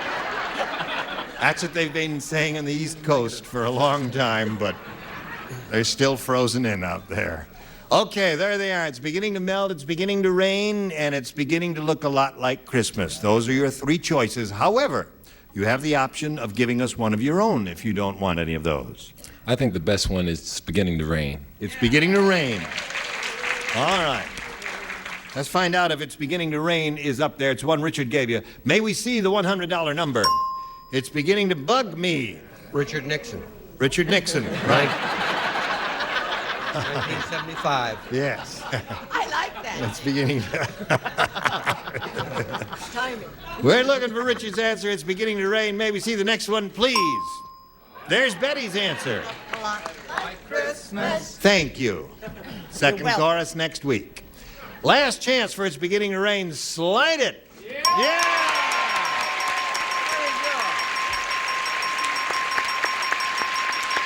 Okay, Bob. Now you got a shot at the big money because you're going to play for $5,000. I'm ready. All right, you're going to try to match Richard it is. Yes. All right, here we go. Good luck one more time, Bob Carmichael.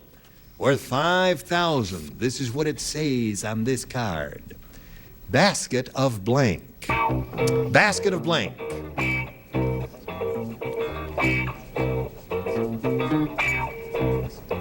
Basket of blank. Okay. Now you give us the answer that Richard has written on the card and put in that slot there. And if it matches his exactly, we give you $5,000. Basket of blank. Basket of cheer.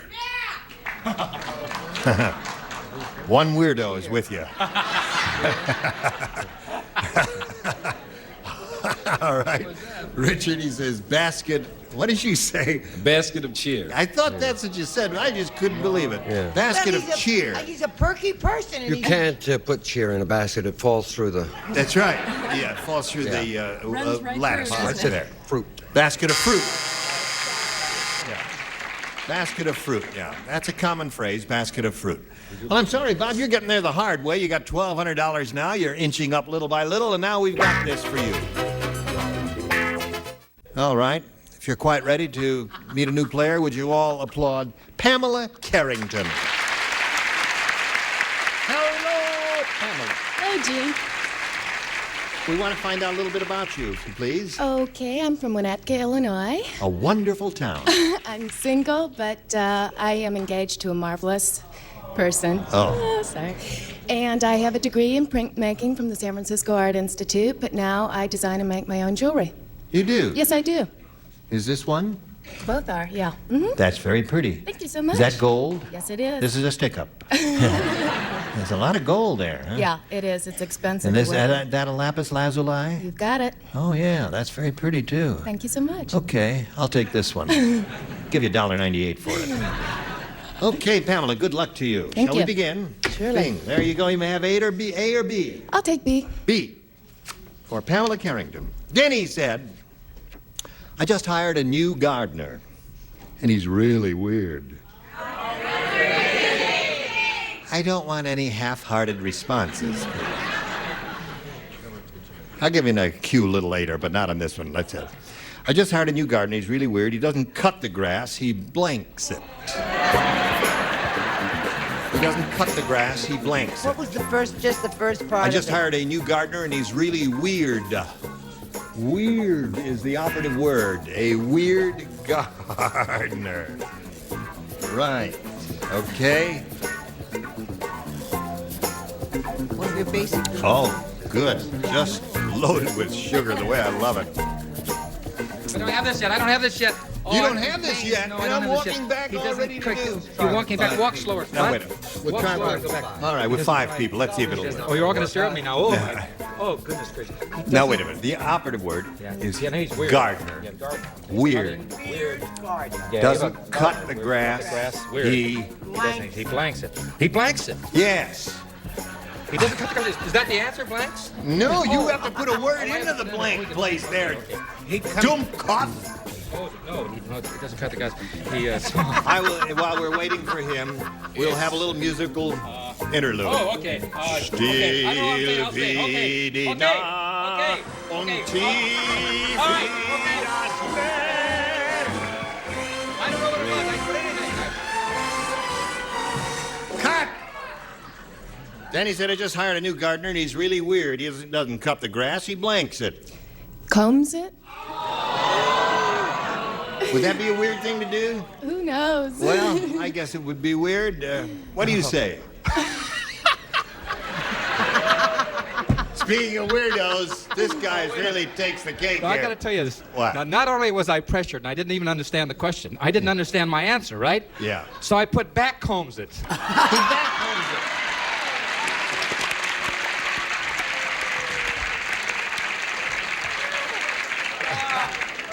I can't believe that's right. I started to hold up the pathetic award for him until she said back home. Right. Well, she got one out of that. Well, okay. that's wonderful. I said, no, he smokes it, man. He smokes He stuck his Now, tongue out at the me. thing is, Bill, everyone, I would wager, everyone here will say smokes the grass. What do you Except Betty White. Oh. Well, I'll even put a bet down on her. What do you say? When we light up later, you're going to look silly with a comb in your mouth. Smokes it in the shed.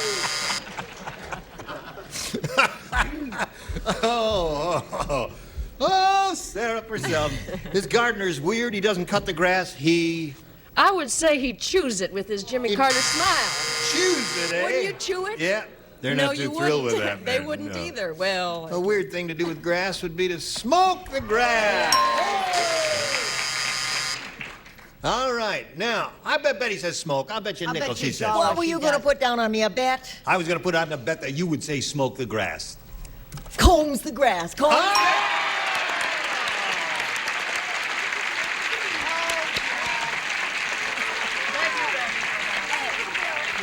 I get scareder and scareder. That's the second time I've matched Bill. Why would you smoke grass anyway? Why would you smoke grass? Now, why would you smoke grass? There is a euphemism for a Mexican weed called grass. You're kidding. Called marijuana. Called You marijuana. mean you put it in a leaf and you smoke it? Yeah, no, you roll it up in this funny in a paper. newspaper and you smoke it? Not in a new. Oh dear me. All right, Bob, this is yours here. The Egyptian. Robert Mitchum's for tea. We all remember that. The Egyptian diplomat's wife said, "My husband is always making secret trips. I didn't even know he went to Israel until he came home with blank on his breath." The Egyptian diplomat's wife said, "My husband is always making secret trips. I didn't even know he went to Israel until he came home with blank on his breath." Went to Israel. Right.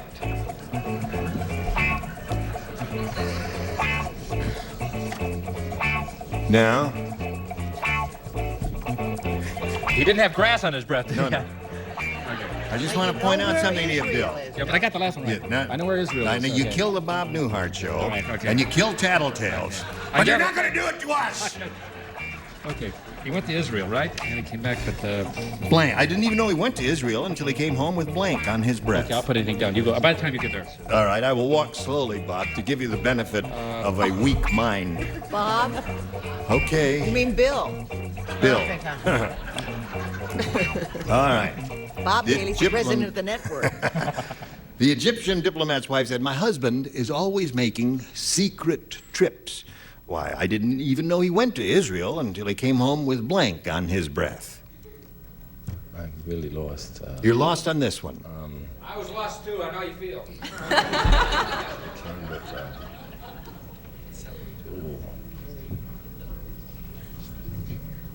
Mm-hmm. He don't know where Israel is either. I didn't even know he went to Israel until he came home with blank on his breath. You see, he ate something in Israel. It's something in Israel. Kosher. Until he came home with kosher on his breath. Okay. Wait a minute. Okay. You can't have kosher in your breath. I know you can't have What's kosher on kosher your heads, breath? but the rules say the first thing answer he gives is the one we must accept, so he said Imagine kosher. this dummy saying to wait a him minute. he can't have kosher on his Yeah, imagine you. He had pancakes on his breath. No, Right. he had bagels on his breath. That's Bagels on his breath. Wait a All minute, right. that's very close. That's And kosher. so I suppose they have them in bagels Israel. are only bagels. Aren't they kosher? Well, Made of pork? No, Yeah, but it has put it in nothing the to do with slot. that. Until he came home with... Maybe on the weeks he comes, I can just go to San Clemente and visit Richard Nixon or something.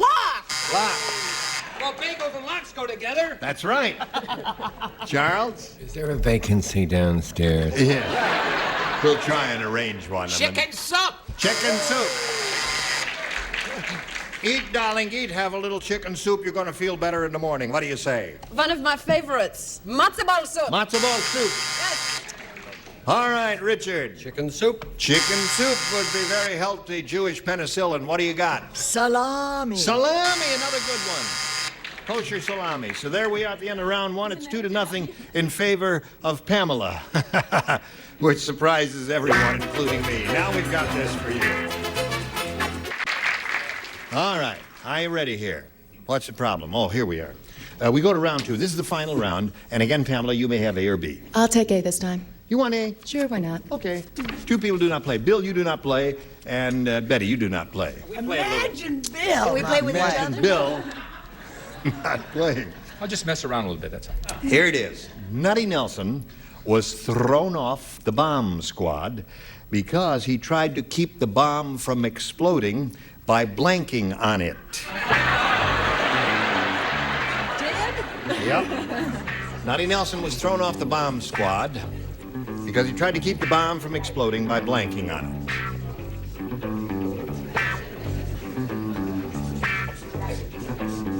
That's right. Okay. Have you been thinking about this, Pamela? Oh, yeah. Good. Here we go. Nutty Nelson was thrown off the bomb squad because he tried to keep the bomb from exploding by blanking on it. Wedding? Wetting on it. All right? Brett, she said by wetting on it. What do you say to that? You know what they say. If you want to put out a fire, tinkle on it. Okay. Wrong. Making wet on them. Making wet. All right. Now, Pam, you're up to 4. We come to Sarah, who says... He tried to put out the fuse by TTing on it. TT. That's 5. And all you need is Richard, you'll have a perfect round. Tinkle, tinkle, little bomb. There we go. Splendid. You got them all. Now, Bob, you know what you have to do? You've got to match all 6 to stay in the game and achieve a tie. That is the best you can do. Frank said, I married the bionic woman, and I think I got gypped. Not only were her batteries not included, her blanks weren't included.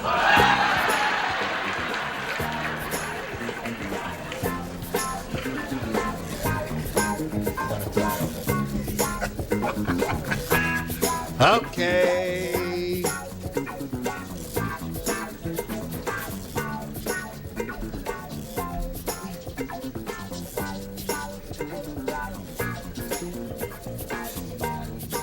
In a moment or so, we'll be ready. Remember what you have to do. You got to match everybody. Okay? All set? Sarah's going to... All right. I'm going to change mine. Okay. Frank said I married the Bionic Woman, and I think I got gypped. Not only were her batteries not included, her blinks weren't included. Boobs. That's right. What'd you say, Bill? I would say if you could read that, boobs also. There it is. Okay, 6-1 the score. Got to match everybody. Brett? It's howdy booby time. There you go. 6-2. Charles? Of course, I took it to the proper end. Her boob bulbs. Her boob bulbs. 6-3 the score. Then we got to have everybody, a match with everybody to achieve a tie. Sarah? First thing you should always check is a person's teeth, don't you? Right. That means Pamela wins the game.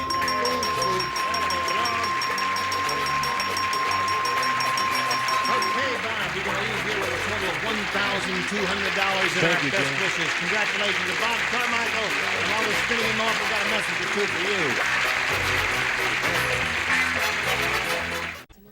Next time, match game 78. I'm Gene Rayburn. America loves John Michael Higgins. We don't look as dapper as you, but No one does. Because he roots for everyone. You pulled kumquat down, I'll buy you lunch. To fill in the blanks and win. You can get your checkbook out for me real quick. Yeah. America Says starts next, only on Game Show Network.